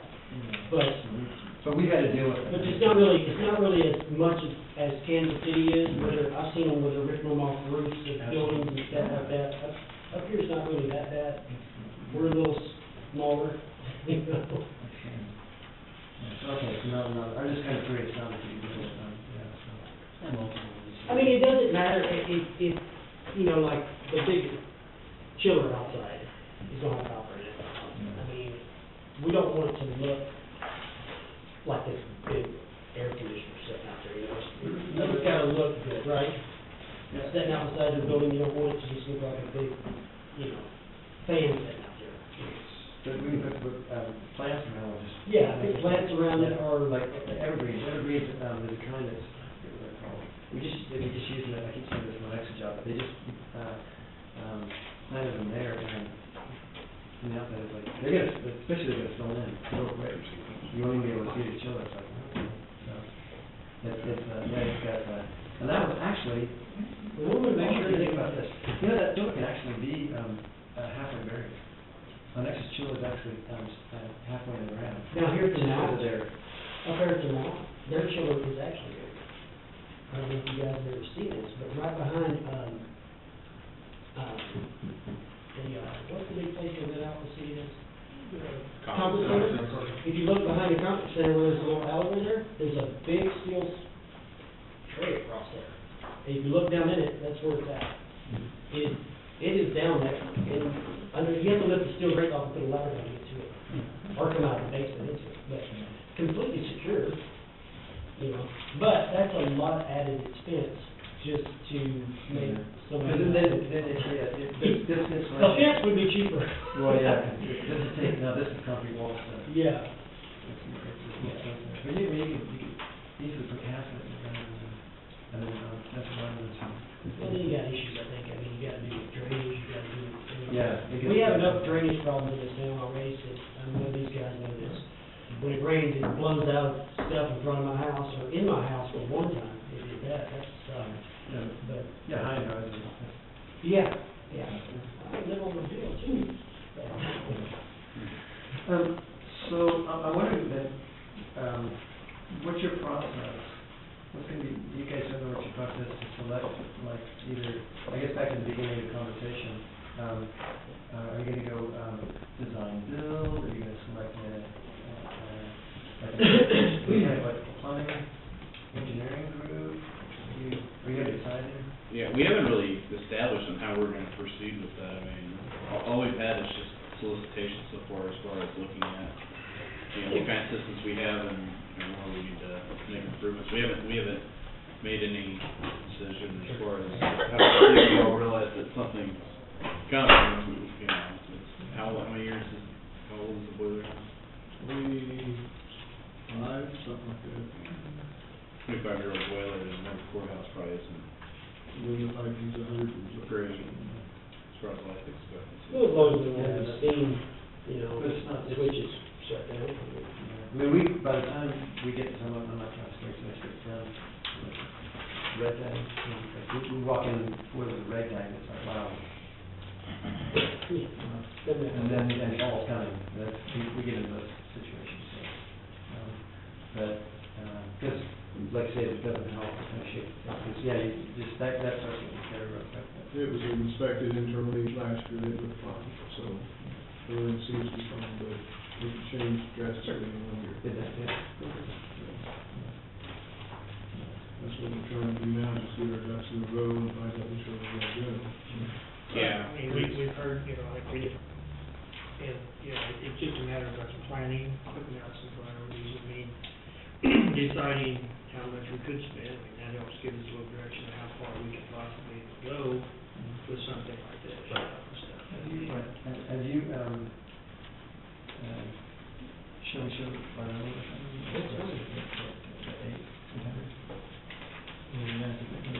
Depends on what they. Yeah, it depends on what they're spec and stuff, it could go down, it could go up, but, you know, we just gotta speculate on it. Yeah, so here's, you ready for some sticker shock, and get it, now, but, the system that we're proposing is about, we roughly guess about 800,000. You're talking about heating. Yeah. Yeah, not windows, but that would include interior work, all the piping, all the units, all wiring gas, we just, everything to make. Turnkey.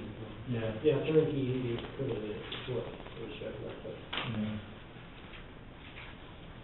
What,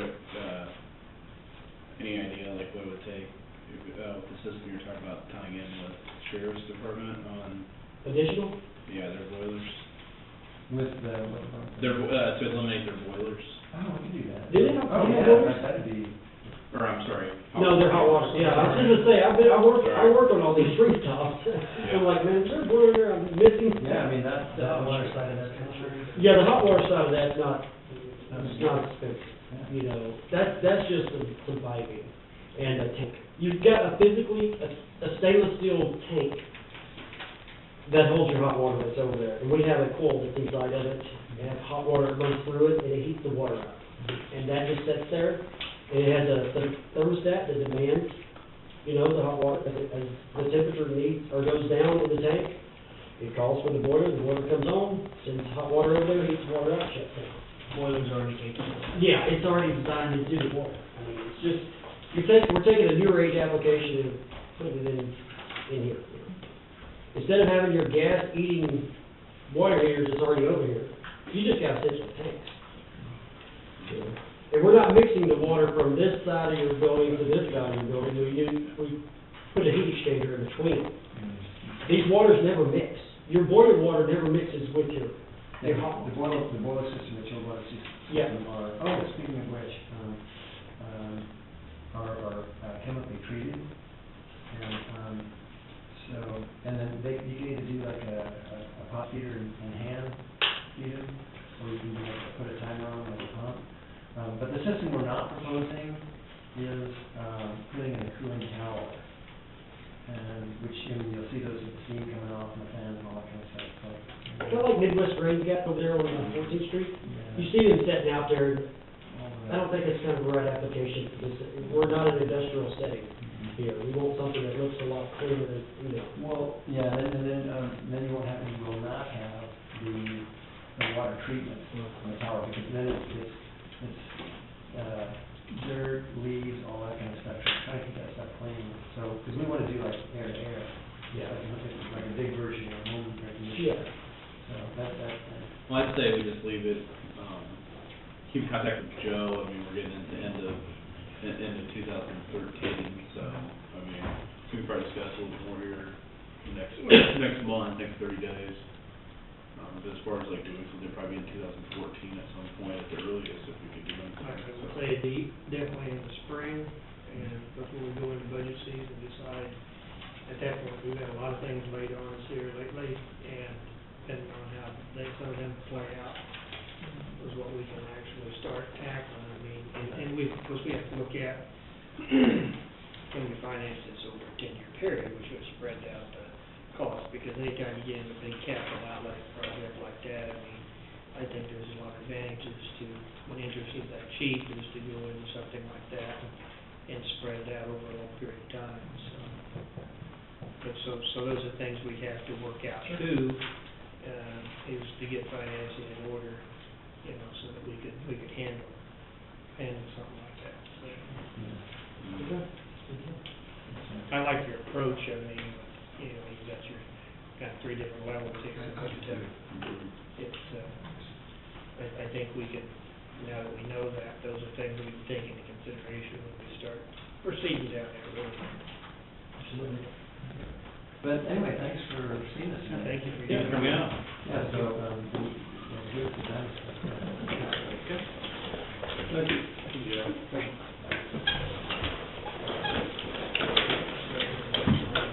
Yeah, we gotta go over.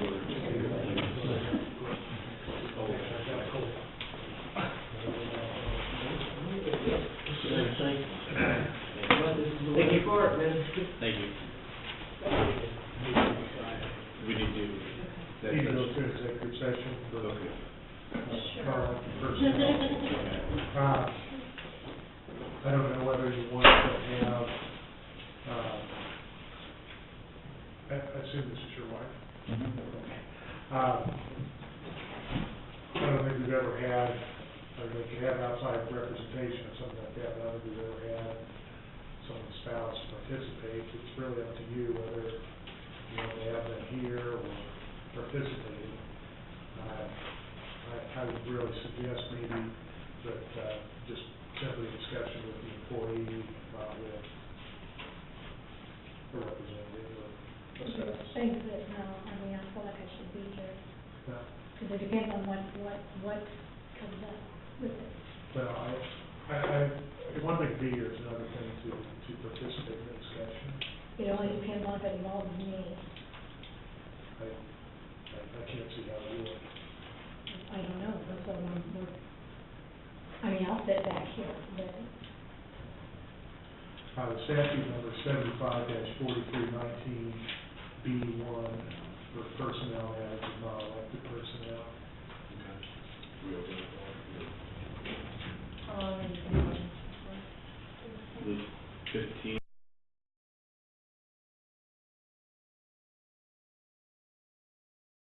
Right now. Yeah, sorry. West, or, Doug's gonna be out tomorrow to finish up everything else. And once we get the AT&T to move the phone and Wi-Fi up there, then That's each one of these cameras. pretty much have everything we need to start running through, so we should have all of December to. I think the next thing we need to be doing is getting back, get our resolution ready to set our typical, I mean, apparently we've already established some, so we gotta stick with it, but I mean, we need to get out of county, we need to get officially post what we're gonna do with C and D, what we're gonna do with tires, you know. I agree. Yeah, I'm working on the operations fund right now, revising that. I don't know if I told you, our, solid waste management plan,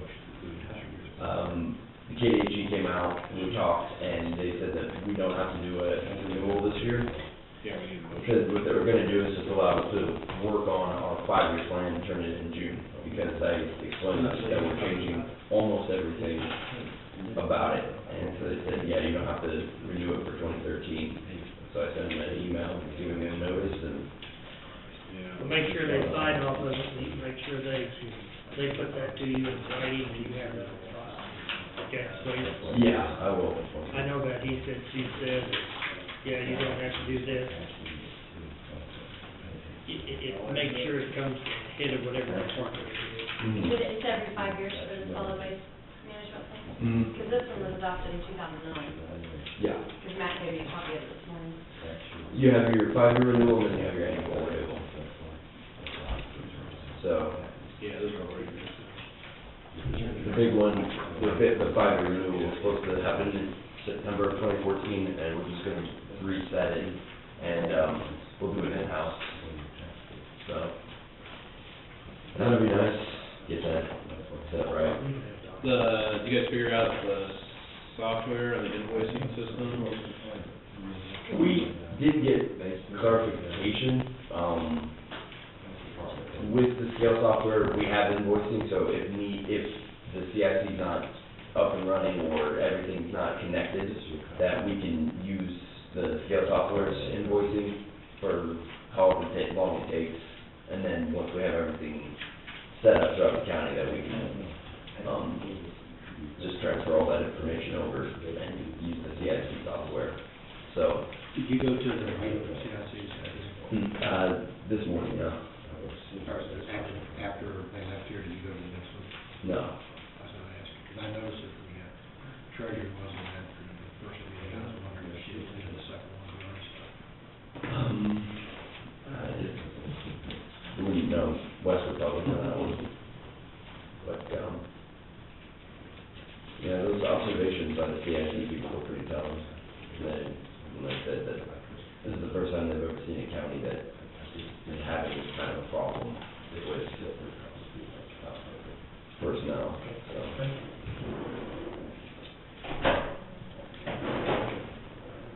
And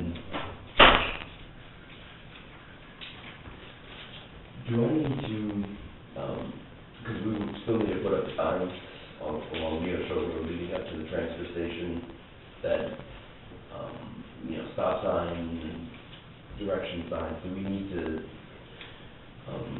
do anything with resolutions approving it, or? We don't have any resolutions on stop signs. Those are controlled by the manual on uniform traffic control devices, the MUTCD. I think Matt has a copy of that, and he could,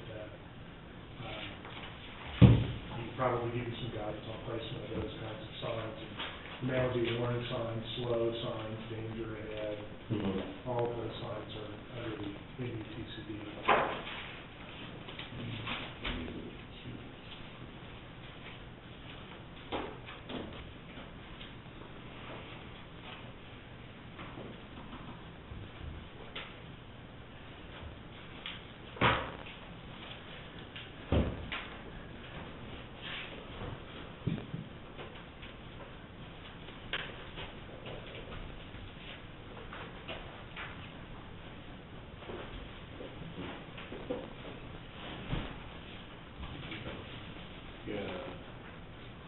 Purchase order voucher for $2,159.91 for office supplies, reliable office supplies. Yeah. For the scale out. Mm-hmm. Just curiosity, there is a local company that matches, that does price match with like Quill and Reliable, and you might check with them. What's the name of the company? Fort Richards. Paul Richards. Yeah. 700 block. Mm-hmm. Talking to Andre, the manager. I know there's a minimum price match. I just started using them, and they deliver to my office and everything. Laura's good. Will and. I don't know if they'll be able to give, she I don't may know. or not, I don't know. You could sure ask. About reliable, I don't know if they would. Okay, so just ask them if they would be willing to do a price match. Yeah, you might just see what they can do. 'Cause that's a drop ship anyway. 'Cause it'll come on a freight truck. Yeah. Bill, I asked Wes that question you just asked, and he said no. She did the 10, and no one wrong. Surprise. I was hoping that she would, be around here, someone would come up and, So we probably just need authorization not to exceed. Not gonna do that now.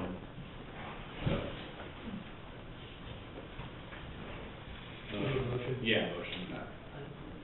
I move that we authorize purchase of office equipment not to exceed $21,5991. Want to check with the book firm for price matching. All in favor, signify by saying aye. Aye. 3-0. I got some of those. No.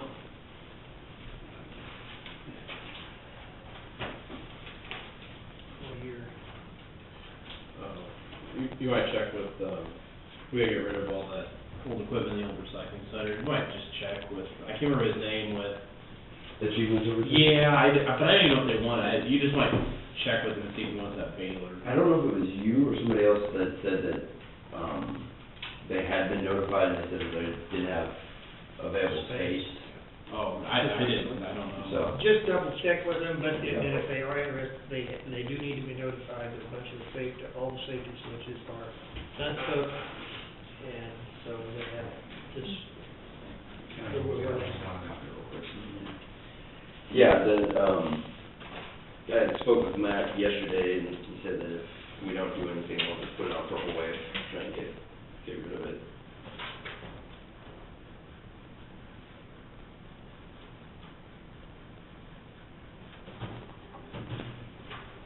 Easier if there's like record.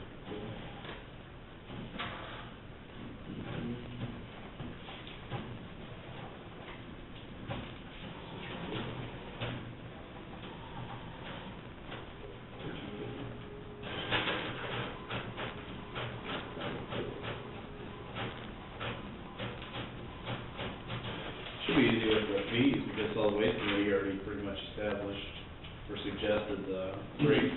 I have sent out a sample resolution, one that was submitted to the solid waste committee, and, We gotta figure something out in the tires though, because we got very limited, yeah. KDHE is really cracking down on those no-knock bills. so we'll just put in that once it's met its capacity, then we'll just close it and we'll, I've done tire war, they said 90% of the tires in Deputy come from Armstrong. And I've been notified, I told them probably we will not be taking any more tires, we wouldn't be developing another fill. And so I think probably even a letter to that effect, that those big tire suppliers need to be notified so that they can be looking at recycling or something. What are your questions on this too? This one. Well, Habercam, Newmont County do that, right? yeah, there's something, Trey does it too. That's who it is. That would be- Yeah, Habercam. They have a blue Yeah. trash can. that Oh, they come with. you signed these. My son was, Yeah, which one was it? What? Did you have a question? Yeah, you said you had a question. Well, Or several. on our, this looking at scale, Oh, yeah, I'm sorry. I thought, was this not, I'm sorry. Are we using, capital outlay to pay for, it's listed here coming out of county human capital. Which it would probably be listed, it's gonna be listed in, yeah, it's gonna be under a general capital outlay. Apparently, you can show everyone, it should say solid waste, that make this. Leave and list the fund number. No. Yeah. Let's try to have something change on the new system.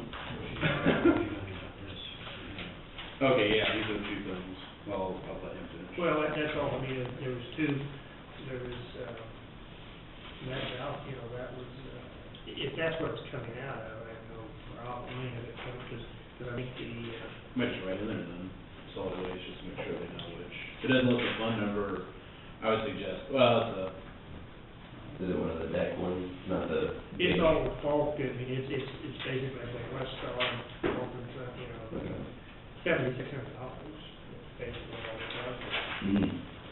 you were dealing with there and stuff, just so, I mean, I think we decided that because of that fund, we were gonna use the money out of that fund to the scale and any additional stuff that we had to do, so. Now, Stacy said there's a leak or something out there? The shower, the hot water pipe was not connected. It was just sitting in the wall on the floor, so it all was gonna come out, that it's corrected. We needed to fix the water heater, it's not operating, but, that's not really an issue right now, we just need to get the scales up and running, so. Yeah, it's not a major issue, but before too long, somebody has hot water. Yeah, maybe. Is that probably about 10 gallons, or is it 10 or 20? Probably 20 gallons. I'd say closer to 10 gallon, this is relatively small. But, we're almost, I keep saying this, but we're almost done with getting this job and once this up and running. And you know, they probably something to look at, you can get one of them online, just that little one, I call them that little hot water heaters. Mm-hmm. So it only heats the water as you ask for it, you know, you don't have to put a whole new hot water heater in. I mean, how much, is there just one bathroom in it? or- Mm-hmm. Just one bathroom. Yeah, to me, that would be the thing, what do you guys think? If a hot water heater is the issue, rather than putting in a new hot water heater, you get one in that well and. point service. Mhm. Yeah, What do they call them? Well, they I said, call them that. well, the shower is really just for compliance purposes. We can't really think of an instance where we need it, so the hot water would just be for washing hands, Right. and that's about it. So So, I think, I mean, you can check in the price, maybe if there's not that much difference, and go ahead and put the hot water heater. I know those things don't last mm, 6, 7, 8 years, particularly it's not gonna be salt water. Very much hot water used. Is there a requirement, we have household hazardous waste out there now too, don't we? mm. Is there not a requirement that we have that kind of emergency shower thing available for? We have it at both locations. We have one in the, Without hot water? It's in what we got after now, the building we got now, is there a shower there? yeah. And it's actually closer to where the household stuff Yeah. is. But with no hot water? Well, the hot water's gonna be hooked up eventually, but, No, but you're saying, was in the present scale. There's hot water in the present building, yeah, there's one in the but there's present. not in the new trailer. I see, okay. Yeah, the trailer will have a shower. That's the one that doesn't have hot water yet, but, Yeah, never mind. yeah, we'll have 2 showers at the transfer station, so we're a bit redundant on that. Extra careful. The other question, and this will only come up later in the spring, is if we want to tie in another line for a hose for washing the scale.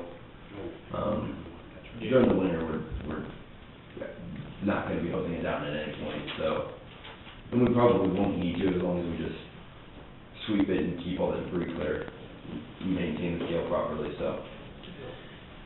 Just something that might come up, but I'll get the, tipping fee resolution, and we can get going on that one next meeting, so.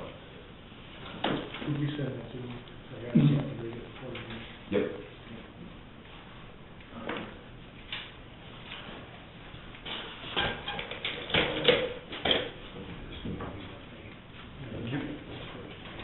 Oh. Okay, couple things. Chris, we got that, purchasing card limit, for Chris Channel. What's the typical? It's higher than that, plus he's an over, if there's an emergency or situation comes up, it would, you know, he would be a higher amount than most department heads, so. Trying to think what would be a typical.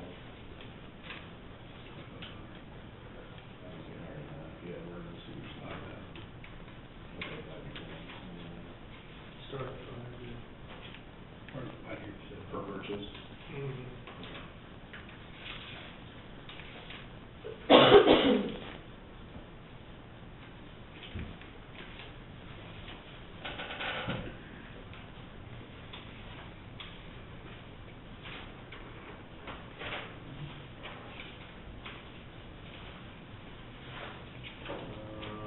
Chris had asked a question about training coming up through, is that the Kansas Government Institute, KGI? Through KU and the state, I'm not sure. That was like KGI, Kansas Governmental Institute.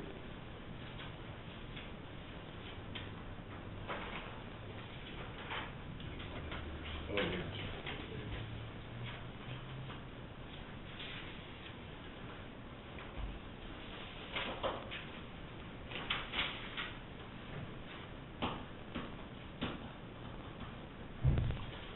Through University of Kansas. They may be a sponsor in that. Oh, you're right, I'm sorry, Public Management, I'm sorry, from Melody. Okay, so, information. Is it coming up here in December? Well, it's a year-long training program, and it starts in January and runs through, I think, October. And it's 2 days a month. It's usually the second Tuesday and Wednesday of the month is when it's scheduled. The nearest location would be over Kansas City, and it is a certified public management program. And a lot of your municipalities and counties are sending a lot of their employees there. They're sending their upper management, department head level elected officials to this training. And it basically gives them the training that would better their organization skills, their decision-making skills.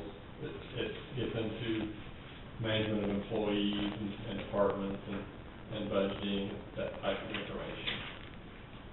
And what I would recommend is that the county get started in that program, send a couple people to that training, because they'll always have a class in Kansas City, so that's pretty close. I know when they started that in Ellis County, they were sending people to Topeka twice a week, and so they had the overnight stays and stuff there, because it'd be driving down back each time. So 2 times a month, 2 days a month? 2 days a month, so it'd be probably 20 times total. Okay.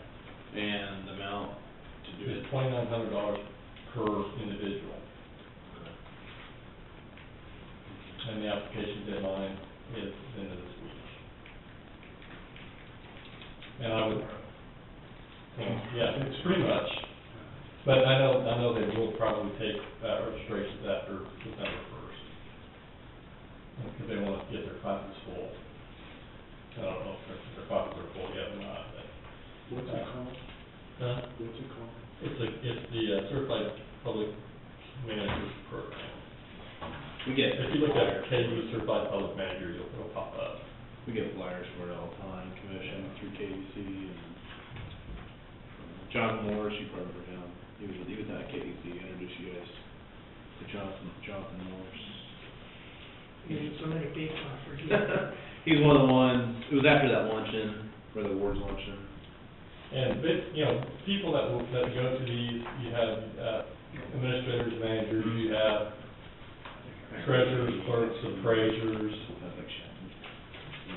you have police chiefs, sheriffs, you have emergency management, you have EMS directors.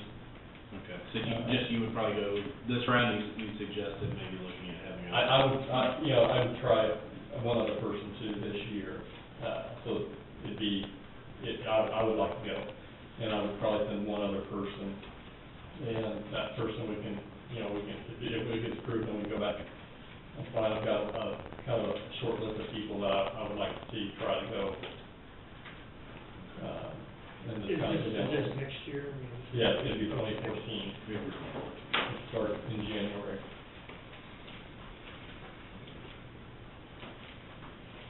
What's the other question? He said 2,900 per person. per person. two-day a month thing where Does they're. that include all travel, I mean, that include your travel? That doesn't keep the travel. Well, I'd say make sure we look at the budget to find somewhere that, you know, I don't know really exactly the plans of it, but there's sure there'd be some place that we could have to access it. There'd be, you have some training funds, and that is an area that I had kind of put in the, general administration budget. Under contractual. I think it may fall into that, and there was a training area that I had kind of looked at. I'm not sure how it's earmarked in the budget actually. Okay. So you said one other person you're looking at for next year as well, or? And that, you know, you can get two people that you're only gonna be paying one, mileage fee for that person, because those two go together. Well, and hopefully, you know, as always, we always encourage you to use a county vehicle. You know, that's just standard procedure. So, we have a newer one that, you're going to move to,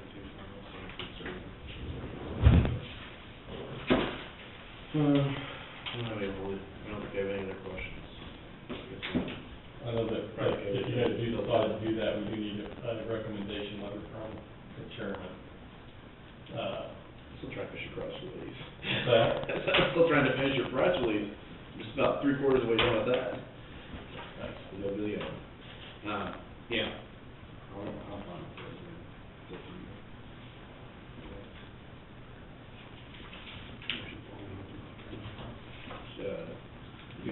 Yeah. Press release on His press release, sorry.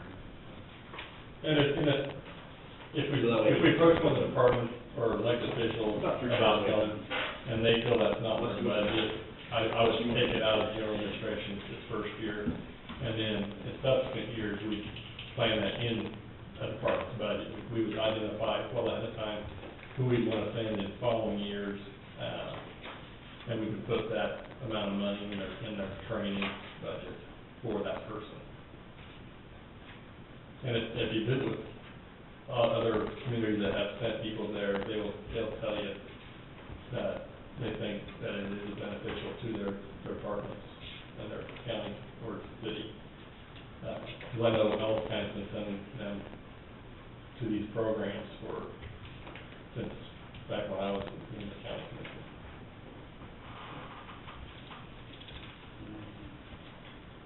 Questions? Okay, or? Is it the draft of, voucher, was it the draft of, it's a voucher to us?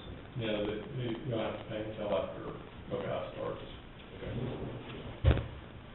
Okay, consensus? Is there a schedule? Yes, there is. It's on that website. Who would be the second person? Well, Short list, I mean, Who's on my short list? The county treasurer. And one thing I'd like, I don't know that she'd want to go, but I think it would be a very good opportunity for her and I to try to get a dialogue going back and forth that may improve our relationship and are able to work together. If not, then I'll look at probably the sheriff would be my second choice, and then maybe Wes would be third. I'll just go down the list until we found somebody that would have the time. Wes might be a little bit busy this next year with the conversion CIP stuff, but,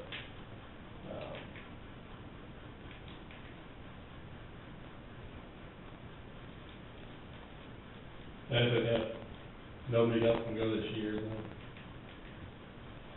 then it, we can see how it goes for 1 year with one person and look at expanding it to maybe 2 people next year. I'm comfortable with that. You go down this year and evaluate the course and we'll discuss it next year. Okay. You need a motion for that? Yeah. I make a motion that we send Chris to the, what was the initials? CPM. CPM classes. Okay. Motion second, all in favor, signify by saying aye. Aye. Carried 3-0. There's two other things I need to ask, check you guys real quick. I know Paul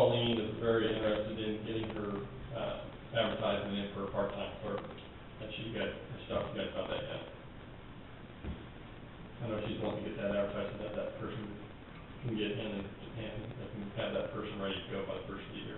It'd be part-time, elections only, and, Being fine part-time, I mean, is it, somebody's gonna do so many hours a week, or is it? we probably we budgeted 20 hours is what we did in budget, and that was budgeted. So, I know she was telling me asking you guys about that today, and she said it in that meeting, so. Was bringing that up. she gonna go ahead and get hired and maybe start the week or two because she hadn't been invested in it? Was that, I didn't catch all of it. She just wanted to have that person hired, so they're starting January 1. So they'll have that, yeah. But I don't know that she may have a little bit of money left in the end of the year budget, I don't know. She had said, when she was talking to you guys earlier, that she did want to get the person hired. Yes. And she didn't think she had budget for this year. But just wanted to offer, I think, we did her authorization to go ahead and advertise that, and just get it advertised. And at the same time, the next question is, with the administrative assistant from my office, I'd like to start getting that hiring process. And I was just gonna look at the same job description as what we have currently for the administrative assistant in the county.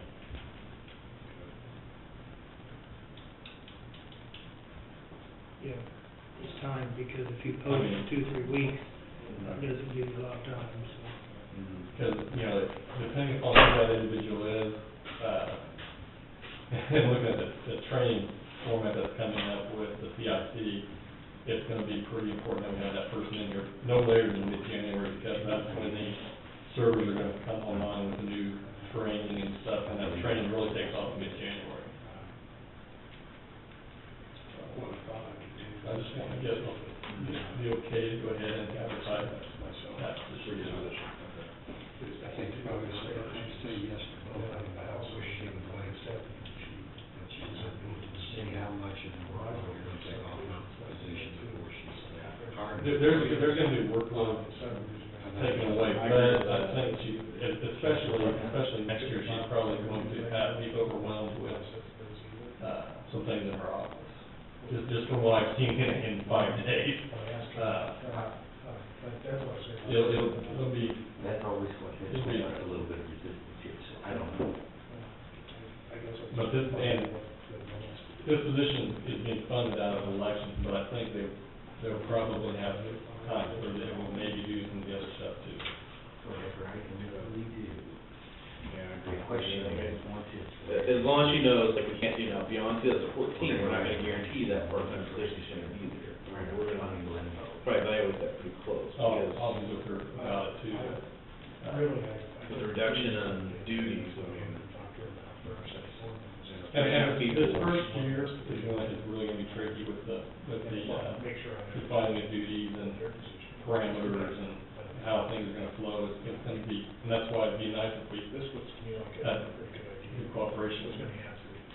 I think if you give her that position, she'll be willing to cooperate with you more, and maybe first year, and then. The only reason why I'm really, like you said, to address that contract issue. And I told her, if she hits a spell and she gets into election time. Well, every time you get that, I'll be more than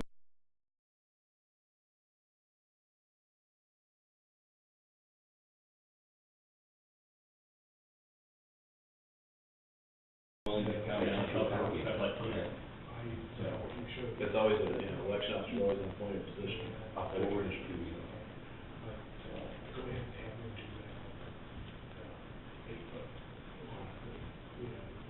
So do you guys have any problems, both of us, getting things started? I don't. When I have it down, I want to go. That's all I really have. Okay, all right. Appreciate it, thank you. Is anything else on that? Yeah, it takes me time to. Then we gotta get He doesn't something want to come down here. fixed on it, we gotta get something, Big thing. those plans we're gonna be working on.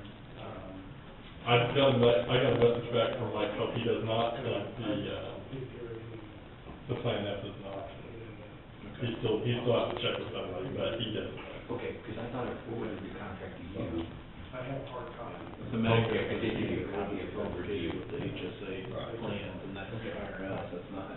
But I was Okay. So I have to reevaluate what that, How many people do you have to have in a group to be considered a group, you know? Well, two, Two consists of a group? is, well, because I have clients that self-employed that are in groups, too.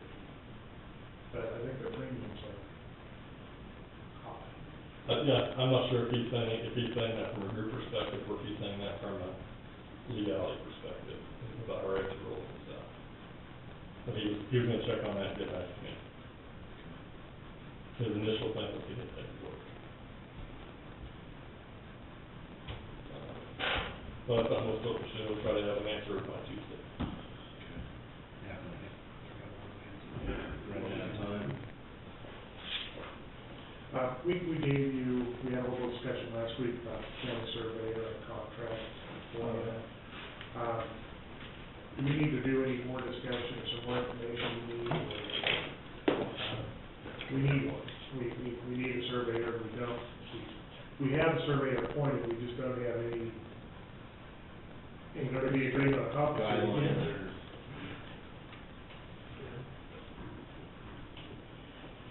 or?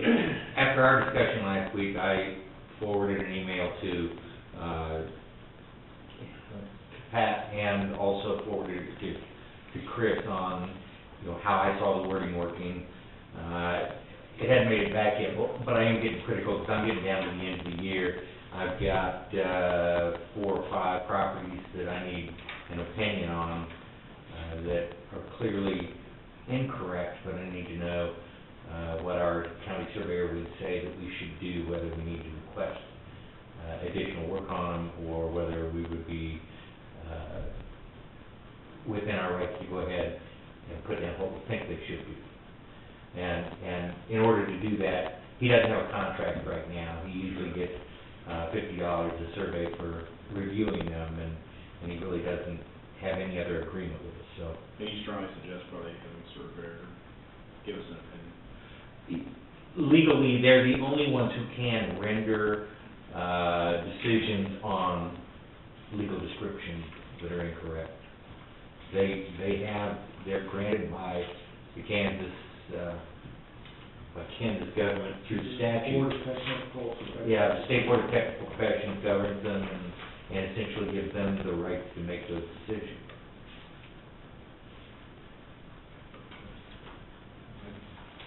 I think that's probably the safest route. I think it is too. Surveyor. I think it is too, so we'd like authority to go ahead and execute that contract. I had given a contract, I requested a contract from Dave gave that contract to me, I passed it on to Yeah, it was Pat. ready for that. I agree. Oh.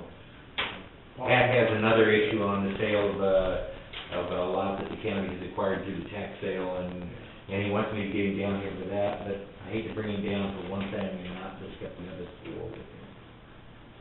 Yeah, and there's no hurry on that issue. It's on our 8-foot track, and whether or not the neighbor is encroaching on it.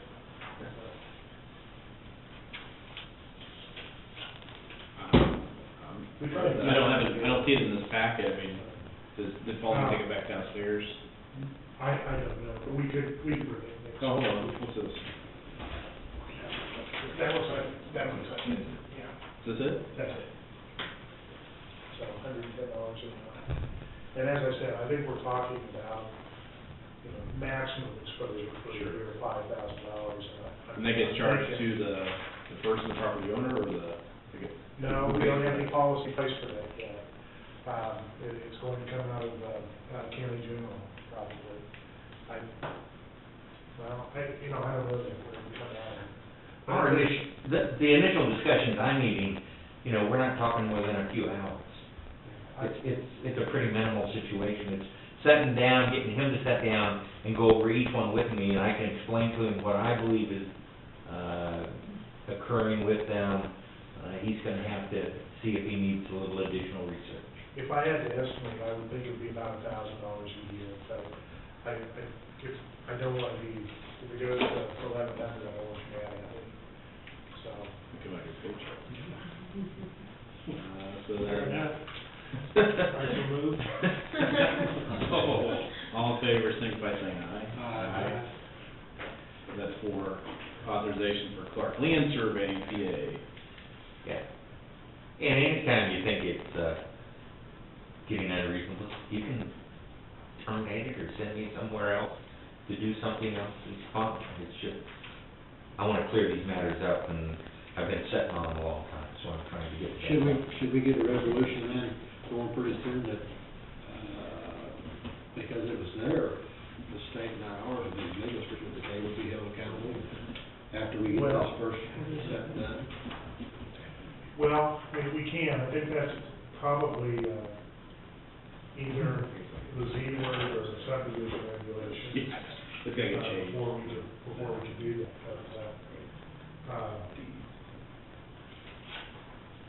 I'm not anticipating there being a loss, because if it's something that Roger can figure out on his own, I think it's gonna be a 10-minute discussion with the surveyor for him to say, redo it. Well, Pat, if it comes in the deeds office for recording, and the deed changes legal description from the previous one, Correct. can't we go back, and it doesn't have a certified survey with it, can't we have the deeds, that registered deeds say, you need to have this approved by the surveyor, No. or a surveyor? The statute for the register of deeds is 522221, I believe. Don't quote me on that, but I can define it for you. It gives her the obligation to compare the original, the deed with the existing legal description. If there is a discrepancy, to notify the transferee before the court. Does not give her the authority not to record it. So she has to record it.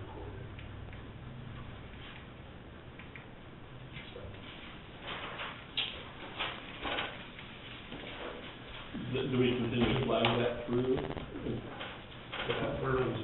We're starting to flag that through.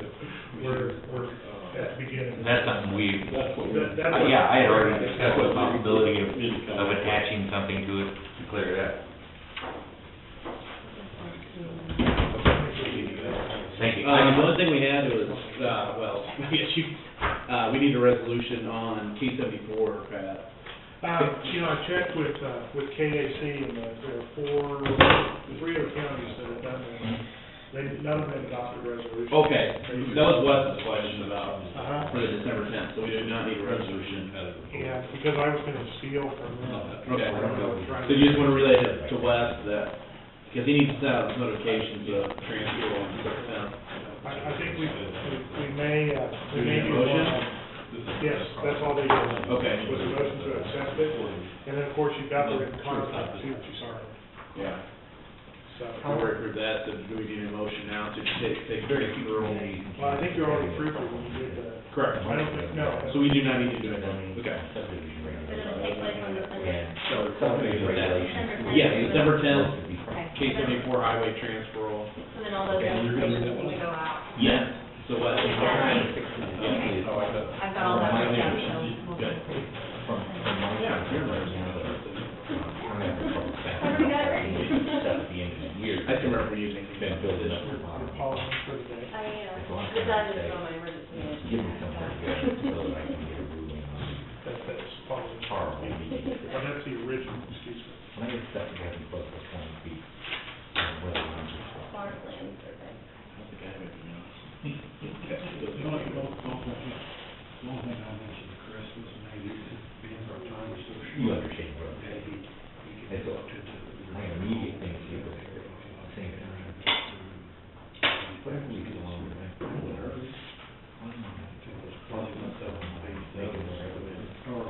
I just, amazing enough, so I do. Thank you. We let him know that little week. Will you let him know? I will let him know. I will, scan a copy and email it to him. So that you know, and then sometime next week, we'll have flood management situation too.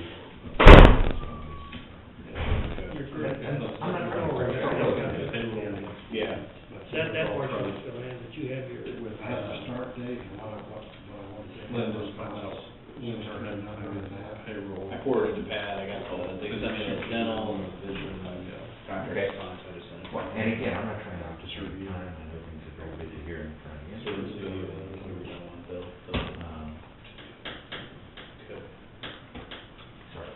Oh, you're fine.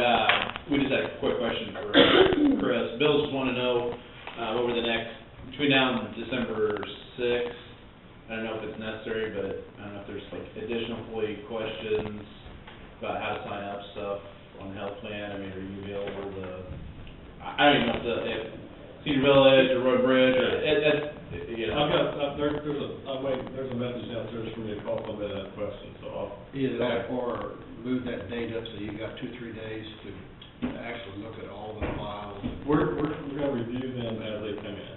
Okay. I told Bill I'd like to have theirs midweek, so that we start going through theirs. And I'll have Linda going through them also. Good. So, yeah, we'll be looking through and reviewing what information they have, and if anybody has any questions, then they can call me or they can call Mike. Sure. Get it pulled out. December sixth. Okay. Yeah, you're good. All right, I don't think explain it to you or. Thank you. Yeah, you're fine.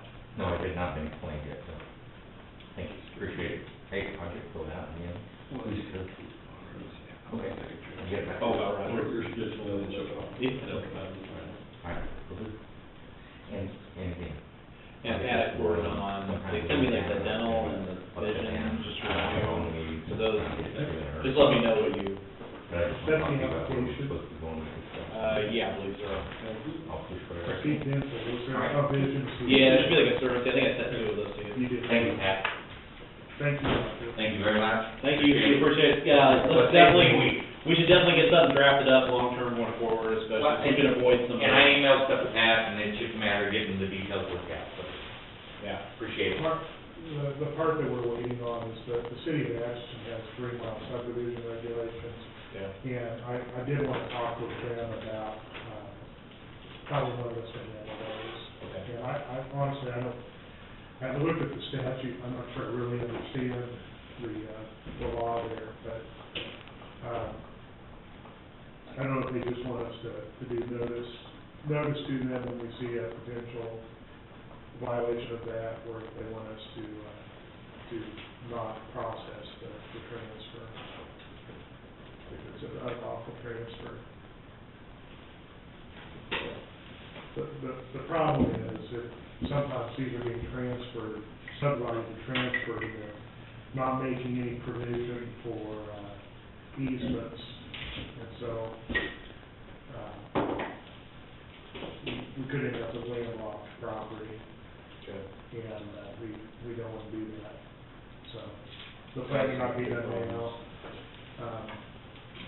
Well, just something like so everybody's like on the same page. I mean, it just seems like we've kind of been operating in different silos, and there's not, just like a checklist when somebody comes in, like, I don't know, that sounds kind of dumb and stupid or simple, but, I mean, sometimes those basic things when somebody brings in a deed, I feel like maybe just going through those, so, I could be wrong, maybe it's dumb. No, makes a lot of sense. Maybe that's dumb. It really does, no, it really does make a lot of sense, so. Just so you can check them off, so that way, if there's a potential error, we can head it off before it gets bigger. Yep. So we're just wanting to make sure we get authorization to do that. Okay. Okay? Thanks, Roger.